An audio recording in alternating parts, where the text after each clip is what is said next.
What is up, everyone? Welcome to another GVG discussion. I feel like I've been out of the hosting chair for these for longer than I'd like. I'm your host, obviously, Steve Bowling, and as always, I'm joined by my good friends and GVG co-founders, Ash Paulson and Derek Bittner, and today, we're going to be talking about the week that was E3 2021.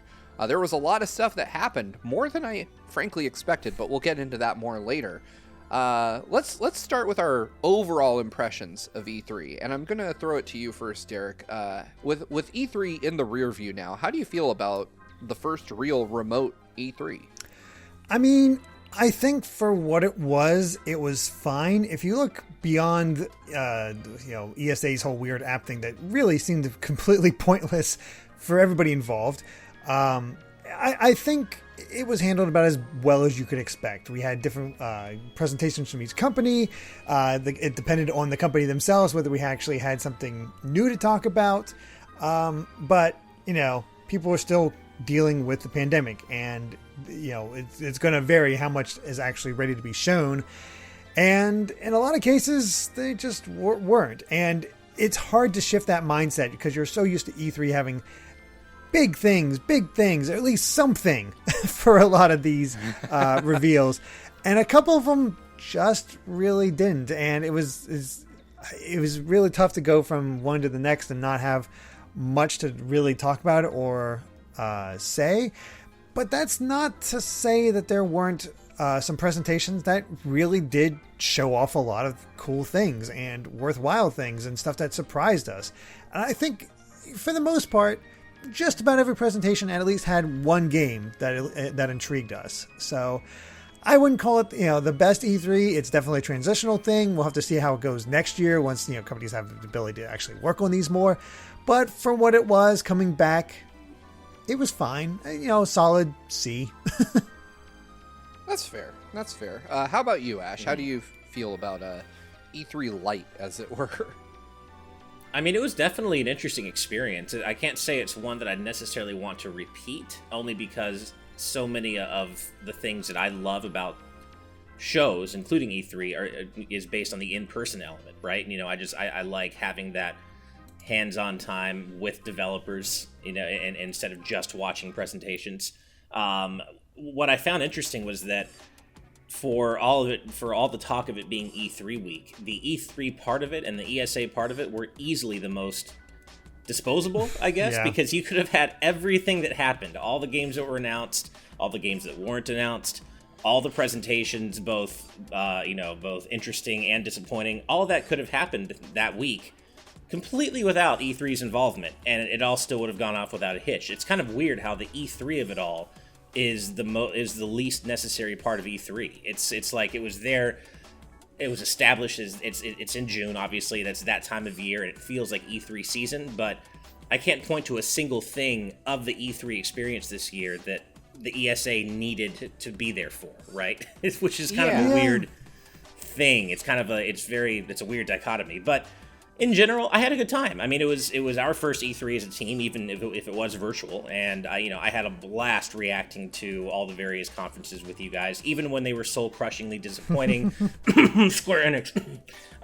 But I still hope that whatever happens with E3 next year, that it is in person again. I do think that is a more interesting and ultimately more rewarding experience, both for us in the media and covering these games, and for developers showing off their games. So we'll see where it goes, but I had a good time. I would say Nintendo, and I tweeted out a meme at the end of E3 with that kind of with your back hurting and like your lower back, the guy's like holding his lower back, and it was like, Nintendo and Microsoft's backs after E3 or after carrying E3. And let's be honest, they mostly did carry E3 themselves. So it was kind of a weirdly lopsided E3, but still, like you were saying, Derek, stuff that we were excited about. Most presentations had at least one thing we were interested in. And there were plenty of games that got us hyped, quite a few announcements that got us really excited. So it was still a fun time. I'd probably give it like a B- or a B. I think I'm probably a little warmer on it than Derek, but it wasn't like incredible by any means. Yeah, I feel largely the same way as you, Ash. I feel like the ESA's role in E3 was mostly window dressing this year. Yeah. It was really weird to me to log into that E3 portal that Derek mentioned. being that we are new, as you mentioned, and this is our first E3, it was really important to me that we apply, we get our name out there, because a lot of the folks out there in internet land don't know we exist or that we left or that we're here now. And for me, this was our chance to get the GVG name out there in front of publishers and folks that we have traditionally worked with in a more official capacity. And I tell this to lots of folks. I come to E3 usually, like in-person E3s, with hundreds of business cards, and I leave with none because I try to make sure folks know where I'm at and what I'm doing and how they can reach me, so that we can, continue to produce the videos that we produce, reviews, previews, stuff like that. And the point of the portal was definitely to recreate that experience to a degree. But there was no one there. It was a virtual ghost town. Yeah. There were these virtual booths, like Sega had a booth, Ubisoft had a booth, Nintendo had a booth, but no one was at them. No one. I will admit, I did drop a card, like a virtual card, for the folks behind Arcade 1-Up, and they did get back to me. So hopefully we'll be able to work with them on a review of one of those cool cabinets they showed off, which we'll discuss probably later on. But I dropped a card at every booth for every publisher that we work with, and they're the only ones I heard back from. Oh, wow. So that should give you some idea of what's going on with E3 and what happened there. Yeah, that whole virtual interface was so weird on their website. The little avatar creator thing you could do, I didn't bother. I don't think most people bothered. I didn't even bother signing up, so that's how much faith I had in this thing. Yeah, that faith was. I will admit, going in, the sign-up process for me was more of like okay, well, if I can get GVG approved this year, it should be easier next year. Totally, and that's exactly why I signed up too. I just figured, just future-proofing. Like you were saying, Steve, they don't necessarily know who or where we are since we left. So and I just figured to make it easier for us and us as a group and myself applying next month or next year like you did, it just makes sense. I think. From my own experience, I can tell you that being a known quantity with the ESA and the folks that dole out these badges is objectively helpful when trying to get approved for a following show. I remember my very first E3, they didn't get back to me until days before the show. Like, I had to book everything very last minute and go. And then the next year, I was literally approved within minutes of applying. So, it makes a difference. It's been easier every year since. Like, I mean, the very last year I went, our good friend Sirium from Resetera, I was able to just walk him up to a booth and get him a badge. So nice. There's definitely a benefit to them knowing who you are, where you're from, what you do. But anyway, that's neither here nor there. That's the business side of E3. We're here to talk about the games, right? And the week that we endured of reacting to almost everything. And that first reaction came from Jeff Keighley's Summer Game Fest kickoff, which it was a show. Yeah, it's more of a show than others, but it did feel like Summer Game Awards without the awards. Yeah, it definitely was the same world premiere heavy, integrated advertisement heavy show I've come to expect from Jeff Keighley and his crew. That's if you like it, that's good. If you don't, like me, then it is tough to sit through these. And I don't like a lot of the games here didn't resonate with me. Most of the games didn't resonate with me. And there were definitely, for me, some eye-rolling moments. Like, okay, we've got Jeff Goldblum here to talk about Jurassic Park. Like, okay, we get it. Right. You guys know each other. Cool. Yeah. Although I will say Jeff Goldblum definitely seemed like he didn't want to be involved with this. Like, more that he showed up for a paycheck. Yeah, I mean, that's not surprising. That probably is the case. Yeah. I mean, like his speech was just his typical kind of rambling nonsense that he's known for, whether you like that or not. Yeah. I did like that he poked fun at the spelling of Jeff Keighley's name, calling him Geoff. I thought that was cute. Geoff was funny. I did like that. And then, of course, we had the big Kojima segment where he had to reaffirm his love for Kojima publicly.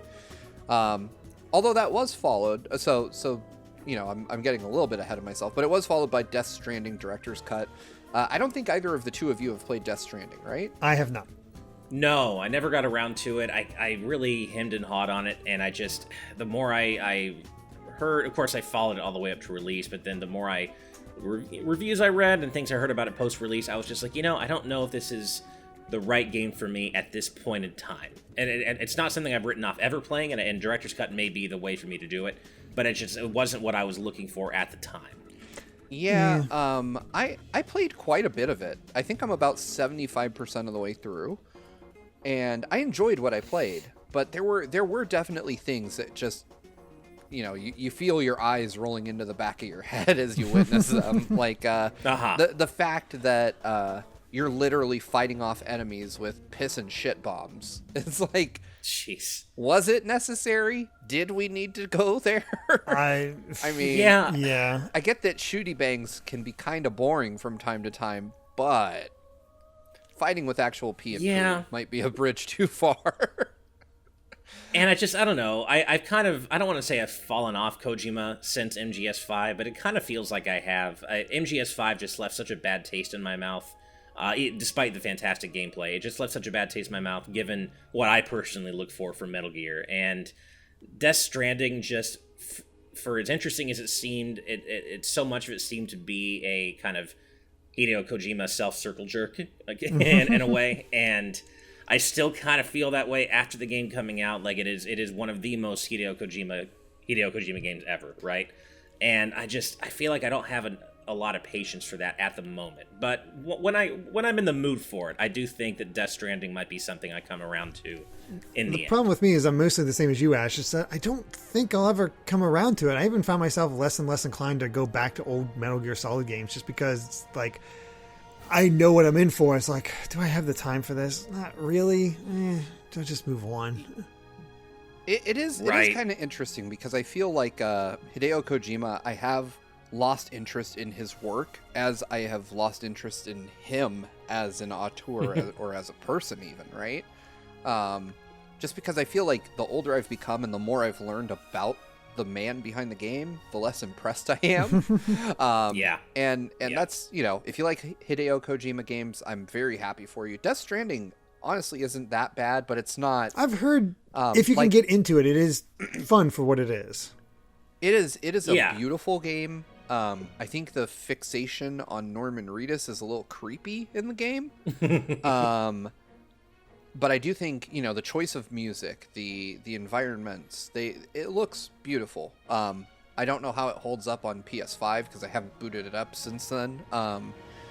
But I'm interested in Director's Cut. I'll probably try it. The little MGS DNA that he showed in the trailer has me intrigued. That was fun.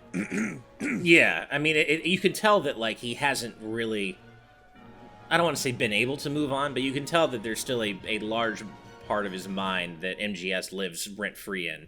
Yeah. And as it should. It is his baby. I mean, it is, obviously it is Konami's IP, but it is his series in terms of it being inextricably linked with his own developer DNA. Right. And so I can see why he completely still wants to reference it. And it did make me sit up and take notice. It was a good way to remind me that, hey, Death Stranding, oh yeah, that was a thing, and maybe you should go back and play it at some point.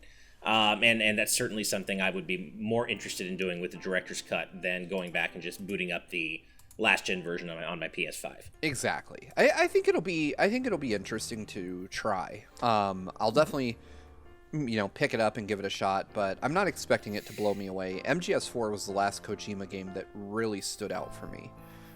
Same. So I'm not expecting a ton. And PT, I guess, technically. Yeah, right. Yeah, PT was interesting. Yeah. But rewinding just a little bit, a game that I think universally impressed all of us was one that was kind of brushed over, and that's Metal Slug Tactics. That's what I was about to say. Yeah. It's funny to me. I was found myself way more interested in Metal Slug Tactics than I ever was in Death Stranding, and it's just like out of nowhere, not expecting it, matching that art style of Metal Slug so well. It's like, I am down for this. This is is something I'm extremely interested in. It's funny how Dotemu is really becoming a name with these sort of entries, and I am they're so down.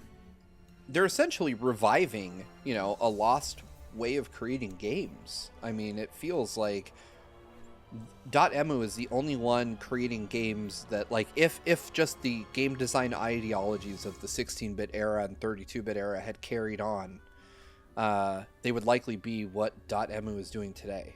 And I love, like, they have gone from a publisher or a developer that I knew nothing about to one that I watch as closely as I watch Nintendo.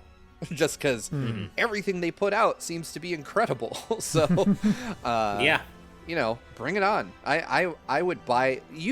This is one of the few examples of a game where if you didn't show me the gorgeous trailer, which was absolutely stupendous, if you had just shown Metal Slug, Dotemu, I'd be like, all right, pre-order I'm down. secured. Yeah, exactly. Yeah. And that's funny, speaking of Dotemu, not that this has anything to do with the Summer Game Fest in particular, but one Dotemu game we didn't see that I was hoping we would at E3 was Shredder's Revenge, which, that's another thing. You show me Dotemu and TMNT, I'm on board. It doesn't really matter if you show me gameplay or not. I'm on board. Of course, we do know what this game looks and plays like, and that's obviously the very reason I wish we had seen more of this game at E3, but just wasn't ready, and that's fine. Show it off when it's ready, and Metal Slug Tactics was a really cool surprise, something that obviously none of us, and I don't think anybody, were expecting. And it's just, classic SNK is just, it makes me feel good. It brings me back to a simpler time in my life, right, as a kid, and I have a lot of love for classic SNK.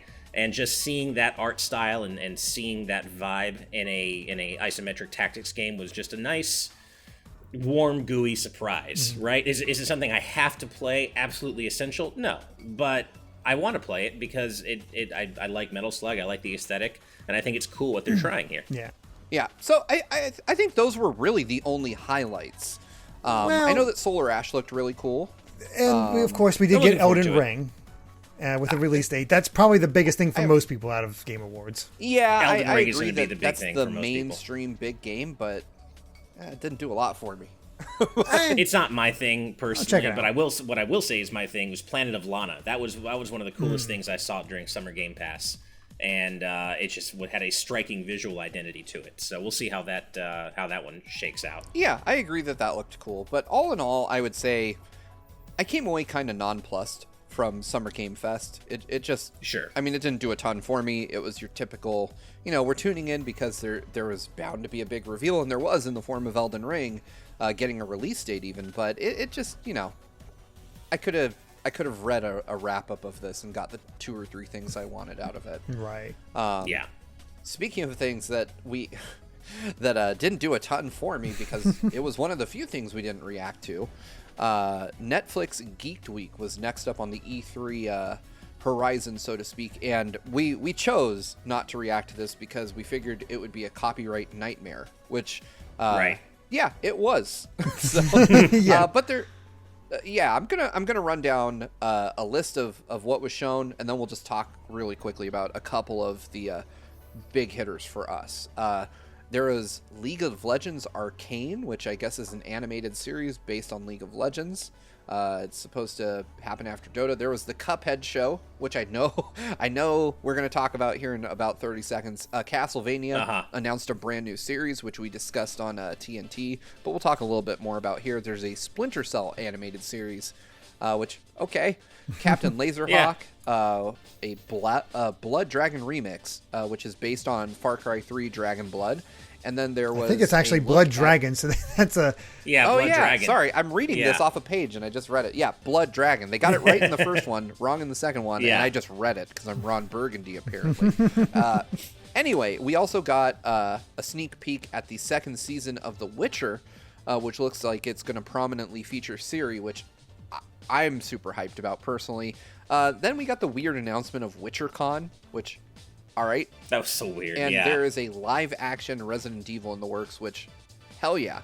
The casting so far looks really good with Lance Reddick playing Albert Wesker, which we covered on TNT previously, so I won't go too far in depth onto that. But the big surprise for me here was that the Cuphead show looks awesome. really good. It really does. And I know we were a little unsure about that going in, just because some of the first animation or art we saw from it seemed like it didn't quite match the game perfectly. But I'm really happy to see that the animation we've seen from it really does seem to call back to the spirit of the game. I'm certainly looking forward to both this and, of course, the new Castlevania series, which you just tell me where to be, where to sit down to be able to watch it, and I'm there. I don't care. The first series was so great. Derek knows how much we both love it. Yeah. And I'm there. I mean, you got my boy Richter in there. It's like, okay, I'm sold. You got Richter, you got Maria. Yeah. Do it. Let's do it. Yeah. I can't believe that they seem to be throwing a lot of resources at Castlevania. Y'all know I haven't watched it. I'm going to someday. But Right. I fully intend to. This and Cuphead are must-watch for me. I have to see these. Cuphead, I will admit, I'm a bit more hyped about just because I've played through Cuphead. I like the old-timey animation style, and it just seems like something offbeat that I think I'll really enjoy. But other than that, I mean, Witcher Season 2, I know I'm going to watch that. I'm interested in the live-action Resident Evil. I'll have to see more of it. So far, the casting decisions seem solid, but I want to see the actual, like a trailer for the actual show. But other than that, I don't think Geeked Week had a ton for us, especially since we didn't even react to it. Right. But I would say, based on the news that came out of it, it seems like it was quite solid. I think it was a good show. Yeah. Yeah. They had me at Castlevania alone. Yeah, so, that was everything on top of that is just gravy for me. That was definitely big enough. Yeah. I'm not 100% sold on Cuphead. I think it's nailed the looks. I need to see the humor. Right. Yeah. Right. Same. So after that, apparently IGN had their own expo, which we didn't show up to. It doesn't seem like there was much. There's just a few things here and there that we talked about on TNT, mostly the arcade one-up stuff. And I think that's exactly. the big thing they, here. They showed the arcade one-up machines, which I'm hoping we can review those on the channel because the Street Fighter 2 one looks dope as hell. It's like a CPS 2 Wonder Machine. It's got Darkstalkers on it. So I need it's got that in so my many life. things on it. Yeah. Yeah, I would say honestly, that and Doki Doki Literature Club Plus coming to Switch. Those are two cool announcements, but everything else there was kind of ho hum. Like there was a Rocky game, which, all right. Yeah, Okay. I think that showed up in another spot. It was Yeah. basic stuff. It was expansion stuff, and that's the thing. They just grabbed whatever they could. But the thing is, there's just not a lot of people with big stuff to announce. Right. I love. Give me those arcade one-ups though, especially that Turtles in Time one. Oh yeah, I love our chef's friends kiss. at IGN, but I do not like the idea of journalists running game expos. I don't either. It's very conflict of interesty. in my opinion. Yeah. Yeah, 100% agree. Yeah. So,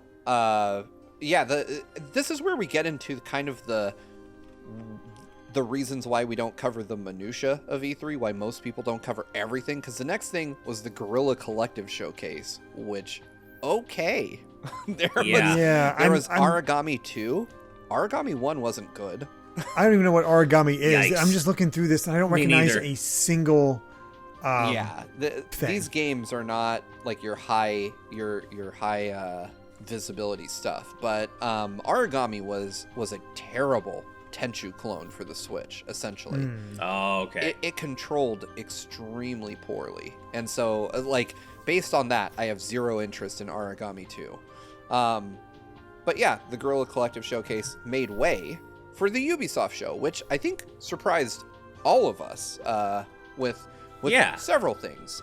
So we had Ubisoft Forward. This is one that we live reacted to, and I'm gonna breeze through this, but because there's a lot of E3 here for a remote show, but there is. I think we don't have to break it down because there really wasn't a whole lot. Is you got the Rocksmith Plus, you got the Riders. Actually, there is a few things in here that I didn't even think about. Ubisoft actually. Plus, kind of. I'm gonna just do the highlights. Okay. I'm gonna nail the highlights. Like Derek said, there were some things that weren't a match, as is a charitable way to put it. But Rainbow Six started out the show, and I know you're thinking, why the hell are you talking about Rainbow Six, Steven? You're not a Rainbow Six It surprised guy. us, though. And legitimately surprised us in a good way. Yeah, it did surprise us. So there's this Extraction expansion for Rainbow Six that releases on September 16th. And it was essentially you're fighting, like, I don't know if they're aliens or infected people, but essentially monsters instead of humans. Mm-hmm. And it had some really cool co-op elements to it. I started out just groaning at a Rainbow Six trailer. Yeah. I was like, really, guys, do you know your audience or what? And, but by the end of it, I had come completely around on this to wanting Same. to play it with you guys specifically, because it looked like a good 3-person co-op PvE shooter. And I'm kind of down for that. I actually really liked what I saw. What was your take on it, Ash? I know we kind of were of a similar mind. I completely agree with you. I see Rainbow Six and I automatically just kind of want to tune out. Not because Rainbow Six sucks, just because it's just not my thing. Team-based shooters and shooters in general, not usually my go-to genre. But as I watched more and more, like you, I came around on it. I'm like, oh, were these like BOWs that were lifted right out of Resident Evil? Like, we're not looking at human enemies here. We're looking at this kind of weird horror sci-fi element of these monsters and this like mold-like growth that seems to be, corrupting things. I don't know. And the team-based element that was in that context, that's something that really interests me. So I was watching it and thinking, oh, this totally looks like something I'd want to play with you guys. So that was, hats off to Ubisoft for making me interested in a Rainbow Six anything, because they've already got an uphill battle to fight in terms of just getting me to care about Rainbow Six, but they did it. I think, notably, because I agree with you guys. This I think we were all shocked about just how much we were actually like kind of interested in this, but it also kind of marked the beginning of an unfortunate trend at this year's E3, where they just wouldn't shut up about a particular game. Like, it was like, okay, I'm unsure. Oh, you showed me this. Okay, that looks pretty interesting. Oh, cool, more info. Great. And then it just kept going. And it's like, okay, I got all the information. You got me sold. Move on. And it just didn't move on. And that was absolutely the case for Extraction, because I was into it, but I was honestly tuning out a bit by the end of the presentation. And that's not the same as still not interested in Extraction. I don't know if we'll get the chance to play it, because there's a ton of stuff coming out in September, and I'm not sure if this will take priority over any of those. But it's one of those things like, hey, if it was released during a dead period, this would be perfect for us to just have a nice little stream, 3 of us play and have a good time. But pacing was an issue at this E3. Yeah, I definitely agree with that. Yeah. The next, so the theme with this was kind of them showing games that initially didn't look very interesting and became something I'd be more interested in as time went on. And I think Riders Republic was another good example of that. This looks so cool to me. Yeah, like I really am interested in playing this. Yeah, I agree. I would like to check this out. The snowboarding in this game looked amazing. Yeah. But all of it looked, pretty fun, kind of chaotic, like kind of a massively multiplayer extreme sports game, which, hey, I'm down for that. It looked really cool. I don't have a ton to say about it beyond that. I'll be hopeful that Ubisoft will send us some codes so we can check it out.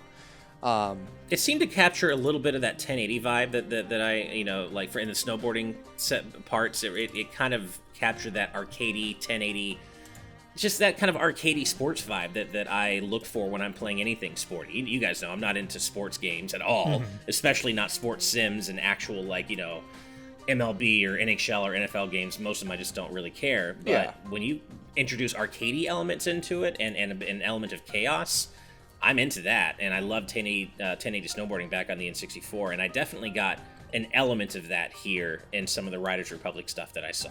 So I'm definitely interested. Plus, color, right? We were talking about how some E3 games had that, that piss filter, where that makes everything look kind of brown and drab, and not this game, man. This game is vibrant and colorful and just gorgeous to behold. It's almost like a massively multiplayer version of Woohoo Island, and tons of stuff to do with just other people, and it works. And I'm very curious how it's going to end up. It's one of those things that's like not my genre for the most part, but you got me hooked in the same way that like SSX got me hooked back in the day. I was like, even though I don't snowboard or anything like that, it's just like fun, cool and fun enough that you're like, I'm going to give that a shot.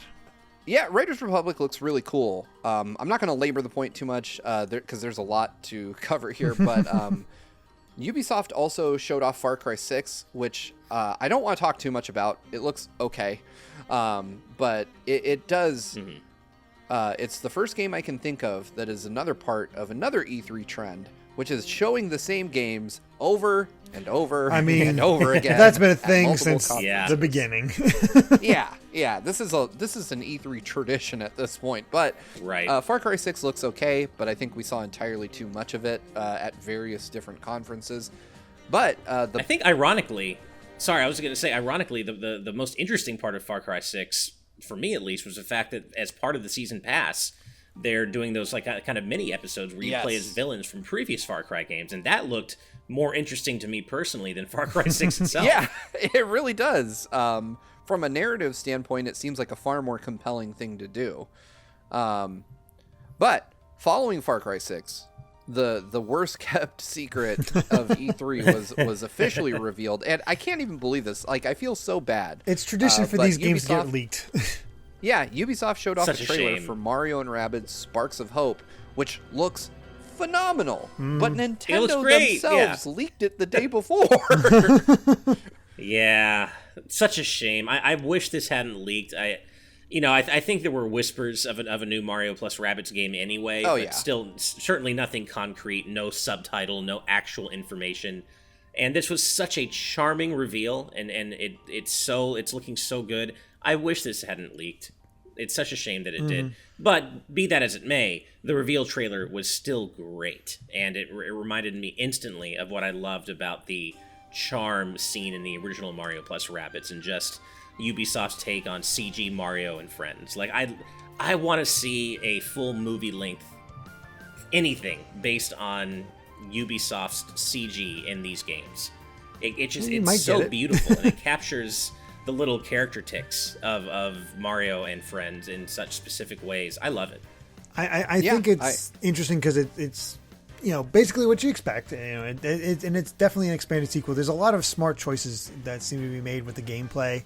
The fact that they've changed up all the characters, giving them new weapons, means you'll be playing them in completely different ways. And I think that helps the sequel. I think that helps give it its own identity while expanding upon what worked and what didn't previously. And I think there's a lot of potential for this one. But they give it a heck of a lead up, because I think it was 3 months before the original Kingdom Battle came out, before it was revealed. And then this one is like, well, gotta wait till next year. It's like, crap. Yeah. Yeah. I still wonder if there's Rosalina, a Switch Pro though. component to this. And maybe they want this game ready for that. But maybe. I don't know. I'm tired of talking about the Switch Pro because it's... me too. Who knows? That is the one thing that we're not going to talk about more. But I would say that this game looks like it's shaping up incredibly well. It looks like it improves. Check out Derek's deep dive on the trailer, because it definitely reveals a lot of stuff I didn't notice in the first run through. But I gotta say, this would have been the perfect game to end off the presentation on. But they had their one more thing moment, which, I mean, like, I don't understand, Ubisoft. You had it in the bag. Yeah, one of the most tone-deaf announcements of the entire show for me. Yeah, they're just and when I say tone-deaf, I don't mean offensive. I just mean a big question mark. Why? Who? Yeah. Introduce me to people who legitimately, genuinely care about the Avatar universe, the James Cameron Avatar Na'vi universe. Who cares today about? It was a cool movie back in the not in the day. It wasn't that long ago, but it was probably a cool longer movie. ago than you think. If you really look at it. I know exactly. I It was longer ago. I just like to make it sound like it was like 90s or something, 80s. But I was like a single early 20s guy. I feel like Avatar. Yeah. How old is Avatar? I feel like it 2009. Yeah, that's wild. 12 so years. It's 11. Yeah, almost 11 years old. I was in my mid 20s when that came out. Like, no kids. Like, my kids were born well after Avatar. Anyway, the point is, I agree. It's weird. Sorry, Steve. Go ahead. No, I was just gonna say it's weird that you take a known quantity in gaming, literally like gaming's equivalent of Mickey Mouse, like the most well-known character in the world, and you have him play second banana to Avatar. Yeah, and I think it really comes down to the fact that that all the executives look at is that Avatar is the top grossing movie of all time. That has to mean something. This is absolutely a boardroom decision and not a creative one. Yeah. And what's funny is, on top of that, we didn't even get any gameplay. We don't know what this game is even going to be like, or how it plays, what genre it belongs to. It was a fully cinematic trailer, and sure, it was pretty, but I just don't care about Avatar like that. Now, no one does. If they were making, if it was like a Last Airbender AAA, like that Avatar, okay, now you might have my attention. But I just don't know who this is for. I really... And I would say that for the fact that they're still making the Avatar 2, 3, and 4 movies. Does anyone really care? I think Disney's committed at this point because they made the whole Avatar land in Disney World, so it's like, oh god, we gotta make this worthwhile. I know there were like a few seconds where we were like, maybe, one more thing. Are they actually gonna do it? Are they gonna show the thing being Beyond Good and Evil 2? And of course they weren't. But it was just like, but they're showing this? Like, okay. It was just a weird choice. Yeah. But I mean, that wrapped up Ubisoft's press conference, and I think overall it was pretty good. Like, not great. More solid than you expect. Good. Yeah, but definitely had some surprises, things that they convinced me to be interested in, things that I otherwise would have written off had I just seen them written about. So that's good stuff, in my opinion. Not so good was the Gearbox presentation, which we chose not to react to, but I'm just going to put this out there. I love our good friend Greg Miller. He was on TNT episode 100. He was the host of E3, and he said this was bad. Yeah. I'm looking over what got brought up. My God, they've announced an expansion for Godfall, which I thought everybody forgot about this point. It's they're porting it to the PS4, which, what the heck? And that's about it, from what I could tell. Yeah. One of the few presentations at E3 to somehow remove an exclusive from a console. That is, and of course, the big question mark for me is, how the hell does Randy Pitchford still have a job? I mean, I've read a lot of wild shit about Randy Pitchford in the last couple of years. Anyway, nothing to write home about. I'm truly glad this is one we chose to skip, especially considering what came after it, and that is the Xbox presentation, which I'm just gonna say it outright. They did good. I was surprised by the amount of stuff on show. We got some stuff that, again, the Xbox presentation was typical Xbox. Like a weird blend of things I'm intrigued and excited by, and a whole lot of stuff I just don't care about.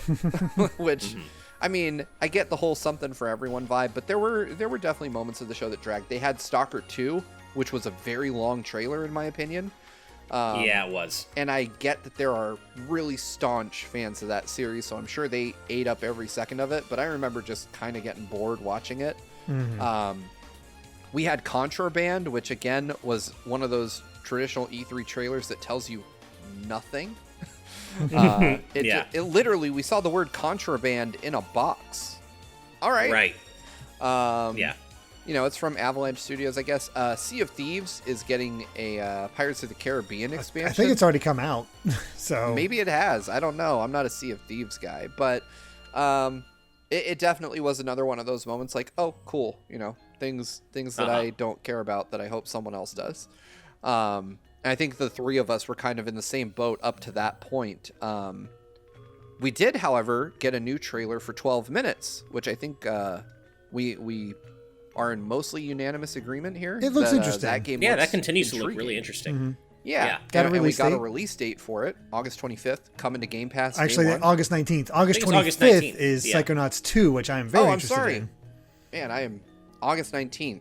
Is the day before my birthday, so I'll be playing 12 minutes on or around my birthday. Psychonauts 2, though. Holy hell, this game looks good. Yeah, it does. It looks beautiful. This game looks in-fucking-credible. I can't wait to play this. Like I said, I'm a huge fan of Psychonauts 1. My brother bought it for me on a whim when I was much younger, because it's been a while. And I played through it out of obligation and ended up falling in love with it. And it is, to this day, like, one of my most anticipated sequels of all time. So I'm excited for that. But then, just as quickly as Xbox revealed things we cared about, they went back to things we don't. Fallout 76 took the stage, which, okay. Sure. I'm glad you guys are still supporting Fallout 76, if not a little bit surprised. Then there was Somerville, according to this list. And I'll be honest, I don't remember that at all. I don't either. I'm taking a look at I it don't quick. remember And Somerville. Passed me by. I'm looking at it right now, and it looks interesting. But yeah, I think kind of like about it. Inside. Yeah. All right. It's something that I'm not Inside Limbo-ish. Yeah. sold on or unsold on. Definitely didn't grab me, though. I didn't even remember it showed. And then, of course, we got a closer look at Halo Infinite, which, god damn, this game is looking good.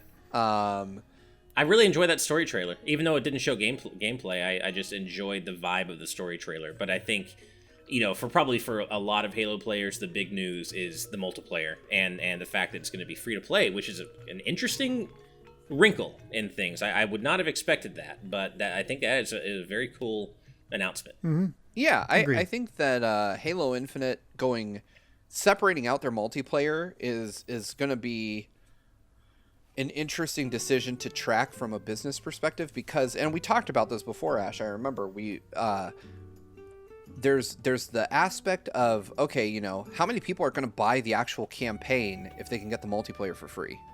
That's an interesting choice. But then again, does Microsoft even care about that? Because, folks will likely pick up the campaign for free on Game Pass. True. It's definitely an interesting ploy, but there is also the aspect of folks on PC might pick up Halo Infinite's multiplayer and dump untold amounts of cash into getting cosmetics or whatever it is, because there will definitely be microtransactions. But yeah, it's definitely an interesting strategy that they're taking, and one that I'll be curious to see how it pays off. But other than that, I mean, Halo, the campaign looks vastly improved from what they showed a year ago. And I think that the extra development time has really pushed the game to a new level. But, and I said this during the actual live reaction, I didn't see anything that screamed next gen to me in the gameplay. Mechanically, I saw nothing that utilizes like the SSD or any of that stuff, any of the cool hardware that Microsoft just crammed into the Series X. So I'm curious if this will be just something that visually looks better but plays the same, or if they'll actually, go the Ratchet and Clank route and try to showcase what the hardware can really do beyond just pretty visuals. I hope that we get something. But I think it's probably going to be the latter. At Xbox or Microsoft seems to be continuously focused on more of on doubling down on their service model this generation, and especially mainly Game Pass, and not to say that the hardware isn't important. Obviously, what's inside the guts of the Xbox Series X is very important for powering these games, but they're de-emphasizing the hardware element of it in a way that Sony definitely is not. Yeah, I agree with that. I'll be interested to see. We got a sizzle reel where they showed Diablo 2, which again looks cool for me, but is not an Xbox game. That is 1000% PC for me. Right. Give me a mouse or give me death. Also, Slime Rancher 2, which looked absolutely delightful. I want to play this. It's like a total cute 'em up, right? It was so cool looking. Yeah. Yeah, this game, like I said, my daughter plays the original frequently and she loves it.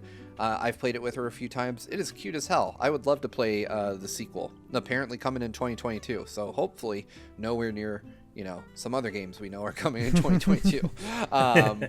And then we got another snowboarding game, which, if I remember correctly, Ash, you seemed like somewhat keen on Shredders, which was December. I mean, I think, but I'm also an easy mark because I love snow. I love snowy environments, ice levels. I just that's one of my favorite aesthetics, both in real life and in video games. So, as I said earlier in the discussion, I love 1080 snowboarding back on N64 and GameCube with the sequel. And, so you showed me an arcade-style snowboarding game, I'm automatically going to sit up and take notice. But yeah, so I enjoyed what I saw of Shredders for sure in the moment, but I'm not going to say it's something like I'm tracking the eventual release date necessarily.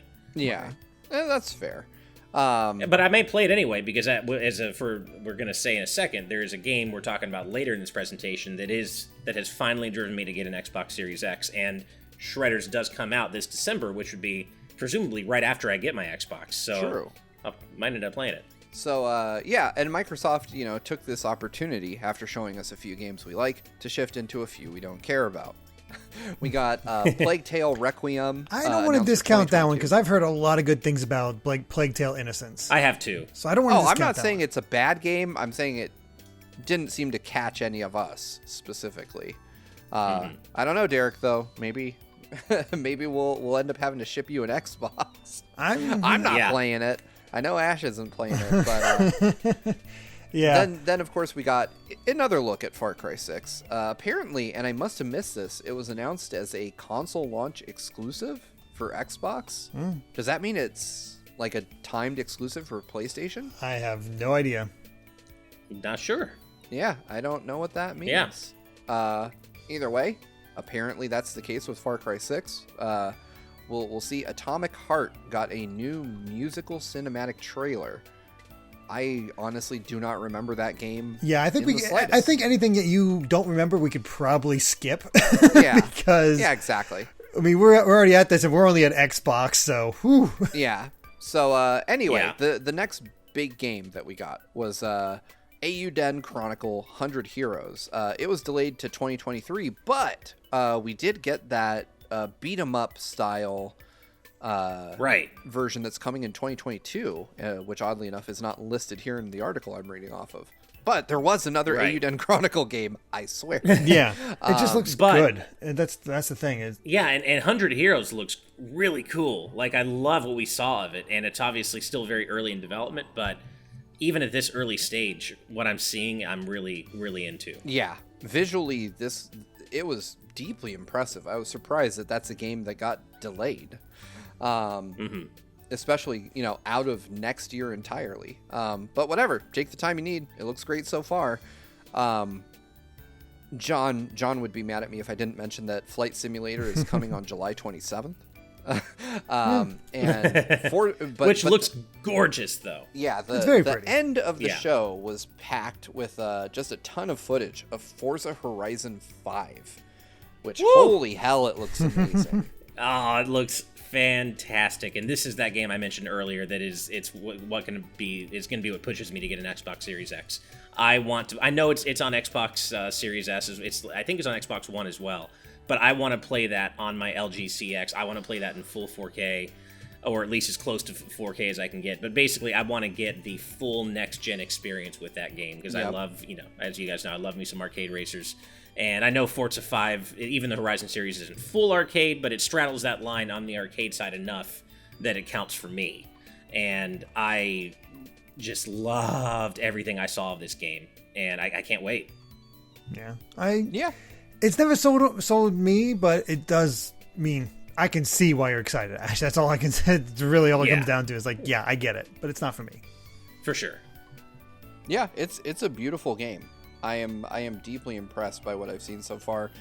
I'll be picking it up when it drops on Game Pass, but I don't have a ton to say before then. I've played a ton of Forza Horizon 4 and I love it. But it was a good note. I mean, there was still some stuff at the end of the show, but nothing super of note. But I would say overall Microsoft did pretty well. I mean, it was the first actual exciting E3 press conference of the show so far, and it really teed up what is presumed by many to be the worst. Oh man, and that of course is Square Enix Presents. And holy hell, my expectations were low, but they were not low enough. No, they weren't. This was I mean, there's not a ton to talk about here, which is amazing considering how long that presentation felt. They opened it up with Guardians of the Galaxy looked good. Mm-hmm. It looked entertaining, and I was pretty well sold on wanting to play the game. I don't know, like 2 minutes in. Yeah, but then there was 18 more minutes of Guardians of the Galaxy. This was a 40-minute presentation. Overstayed its welcome. Yeah.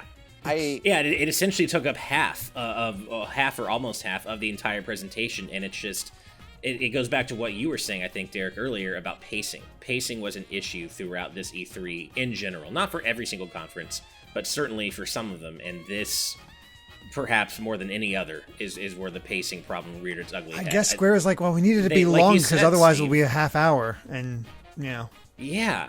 And I just, like you said, Steve, I was sold on checking this out in the first, you said 2 minutes. I would have even been generous and said, give it 10. I know they're debuting a new IP for them.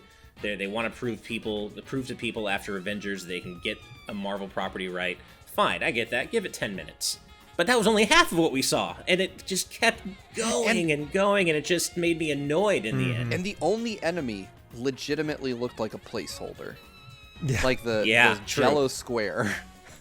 I was like, this is the best enemy you could show us? It seems weird. But either way, Guardians of the Galaxy actually looks like a good game, but Square just could not stop showing it. They just could have cut the feed halfway through. And it really set the tone for everything else we would see, because it was like hype followed by utter disappointment. And I mean, the next, you probably, if you're here, have seen our reaction to this, but the next thing they showed of note was the Final Fantasy Pixel Remaster Collection. Holy shit, was this bad? Yeah. Like, I have never felt such high highs and such low lows in such close proximity. It's one of those things, like, it feels like it'll come to console eventually. It's just why Steam and mobile first? It seems so tone deaf, especially because news came out today, as we're recording this, that the collection of Saga and even Saga Frontier is sold way better. Well, not way better, but better than Square Enix expected. And we might see more of those. Maybe if they do give that same kind of treatment to, the premier Final Fantasy, when Saga's doing that well, it might do something for them instead of just releasing it to Steam and mobile. It's just, the more you think about it, the more insane it is. It's something like that. Like I kept bringing up, and I know my wife was sick of hearing about it after the conference, because I just kept saying, like, I don't, like, so many times when a developer or a publisher makes what I feel is a boneheaded decision, I'll be like, okay, you know what? Maybe there are metrics that I'm not privy to. Maybe there's sales data, whatever, that I'm not privy to that makes this make sense behind closed doors. Okay, I'm not the one being paid to make these decisions. Fine, whatever. This is one of those things where I truly could not get over it. I still can't. I genuinely want to know the line of thought that led to this decision. And even if it does come to consoles later, why even introduce that bad will from fans? Why not even just say coming to Steam, mobile, and consoles? Like, why even open yourself up to that salvo of angry fans who are going to be like, why are you not putting this on the platforms we want to play this on? And I'm not saying mobile games suck. I'm not saying Steam games suck. I'm glad it at least is coming to Steam, but I don't want to play classic Final Fantasy games, personally, on my phone or on my computer. Most classic Final Fantasy fans want to play it on console. Yeah. And I cannot imagine what led to this decision. I genuinely cannot, and it's still something I keep thinking about. Like, how did they allow this to happen? It's so weird. Yeah, part of me wonders if it was just like they decided on a development technology they were going to use that maybe is not console friendly but works on mobile and PC, and they're just like, yeah, we're going to do this. Like we're going to build it in Lua, fuck it. And they, for some reason, someone at Square with enough power to not be swayed was in charge of this decision, but it does not make sense. There is no way I can spin this that makes it make sense. Like, I feel like there had to at least be someone in the room that's like, are you out of your mind? You would think you do know these are console games you're porting, right? Yeah. And they're like, yeah, but they're already on consoles. Consoles from 30 years ago. It's the weirdest thing. I do agree that these will probably eventually find their way to at least Switch, but why they didn't just lead with that information, if indeed that's going to end up being the case eventually, I'll never get it. And to be clear, I want these on Switch, but if they said, like, hey, they're coming to PlayStation, I wouldn't be upset. I wouldn't be bothered at all. I'd be like, okay, I can still play them on my TV with a controller like a normal person wants to play Final Fantasy. Right. I don't want to play them on my phone with virtual buttons. I don't want to buy a controller for my phone. I don't want to play them at the computer I work at all day. I would prefer to just, at the end of the day, have these games on the console that I like to play them on. Also, by the way, the Switch has many other Final Fantasy games. It would be nice to have them in one place. Yeah. It is just such a bizarre, out of touch decision. And that's really what baffles me about it, is just how out of touch it is. It feels like a decision made by a person who doesn't play games at all. It's like mobile's popular, popping one there. That's really what it feels like. It really feels like a lot of these decisions that we're seeing are made by people that are more focused on business, like the fundamentals of business, than understanding the audience they serve. Like we talked about earlier with Avatar on Ubisoft's press conference. That had to come from someone who's just like, that is a very high grossing film from 13 years ago. It's just weird. But I mean, that's not the end of weird stuff for Final Fantasy. There were some Marvel updates here and there in between. You know what, though? I do have to talk about Babylon's Fall. What the hell happened there? Yeah. That did nothing for me, unfortunately. I wish I could say it did, but I guess it's just not really my kind of game. But that whole part of the presentation, maybe it was because I was still feeling sour grapes from the Final Fantasy Pixel Remaster thing, but I was just kind of watching it and kind of like, okay, I'm watching Babylon's Fall gameplay. I don't care about this game at all. Which is weird because it's platinum, and they usually make it look at least a little fun. Yeah, I was expecting something completely different from Babylon's Fall. I had heard stuff here and there. I had heard people posit that it was, canon to the Nier universe. And then I saw this game and I was like, who's going to play this? I don't know anybody that wants this. I mean, I hope it turns out better than it looked, but it was just a rough showing. It was not a game. It took something from it took Babylon's Fall from a curiosity that I may eventually look at to something I just am not going. I have zero interest in unless they reboot it completely. Yeah. Yeah. So I don't know. A bad showing for that. It didn't quite have the same level of like, oh God, I'm hyped for this, and then disappointing me because I'm not a big Nier person. I'll tell you what, though. Square Enix does like to have a demo that lingers on entirely too long, and they showed us just how much they like that with Life is Strange. I mean, Which is a shame, because I love Life is Strange, but they spent too long on it again. Yeah, it's a game that is fun to play and is compelling stuff, but it does not demo well, especially for extended sessions, and especially when you gotta mute the damn music in the demo so you can't hear it even. It was just kind of a bad demo. This is one of those ones where probably shouldn't have been in the trailer, but I'm actually fairly confident the game itself will be good. Yeah, absolutely. I have very few doubts about that, but what I do have a lot of doubts about Stranger of Paradise Final Fantasy Origin. Holy hell. I have still not had the chance to sit down and play this demo. You're out of time. Oh, is it already over? I think so. I thought it was extended to today, actually. But maybe it's already... you might have some time left. Yeah. I don't know, though. So, this trailer, I actually did not dislike.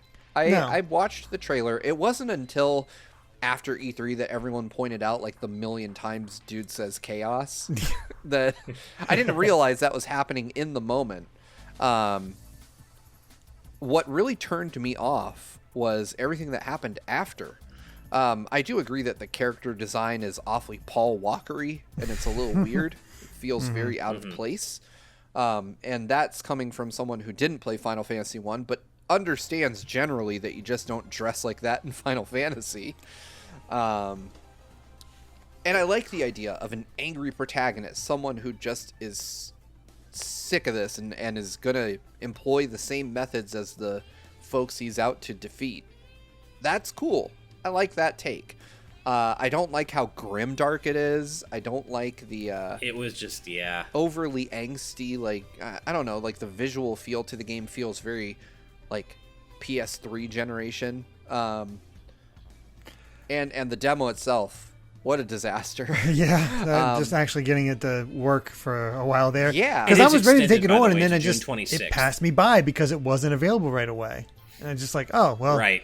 All right. And that's why I didn't play it initially. Had it worked, I would have probably played it in the E3 hype moment, and I still want to. And I did look it up. It is extended until June 26th, so we do still have a little bit of time, but nothing I saw in the presentation of this game made me think this is a must-play game or anywhere close to it. I agree with you, Steve. The grimdark, try-hard visuals and character design just doesn't do it for me. I retweeted a really funny thing about this during E3, talking about how the main character just looks like a college jock who just arrived at an anime convention to beat cosplayer ass. It's like it really looks. It's just so dissonant, and it's not the kind of character design, the kind of aesthetic I look for in Square Enix games. It's so try hard. It's very cringy. I'm not writing it off completely, but I'm not sold anywhere close to sold on this game. But I do still need to try the demo. But based on what you said, Steve, about the demo, it doesn't really inspire much hope. There's potential here. And I saw that with the trailer. It's like, okay, this is a little weird, but I see what they're kind of going for, and I'm kind of down for it. But it's also one of those things when you look at like what they're doing, it's like, God, there's so much more they could do with this concept that sounds, cool on paper, where it's like a sort of game connected to the original Final Fantasy and has this awesome boss fight against Garland and sort of building off that world, which there's a lot of potential there of like updating Final Fantasy 1 and bringing it to the modern age and showing it in a new way, and even keeping the whole Souls-like aspect to it, especially because Souls features multiple classes. And what does Final Fantasy 1 feature? 6 classes. Seeing them do redesigns on those 6 original classes and having different ways of taking on this and just doing their own thing with it, there's a lot of potential here. And instead I see a guy take on Garland, and it's just the character designs kill it. And what's funny is, speaking of Garland, it's not as though Final Fantasy 1 has a huge story to write home about, but such that the story that it does have, this trailer pretty much, quote unquote, spoils Final Fantasy 1's one major big plot twist, if you can call it that. So I'm kind of curious, how is this game going to deepen the lore of FF1 and give us an interesting story to dig into on top of what is already established in the original FF1? I mean, again, it's not as though FF1 is very story-driven. It's not. But there are a couple of twists in there, and one of them is spoiled outright in this trailer. So I'm curious what they're going to give us on top of that to dig into story-wise, if anything. It may not even be very story-driven. Right. I don't know. But... Yeah, I have to wonder. I mean, I didn't see anything super impressive from a lore perspective in the demo, but it's a demo. Yeah. I'm willing to cut it some slack. Where it didn't hold up for me was the gameplay, which I felt was kind of rote, a little boring, and visually it was just earlier than it should be if you're putting a demo out.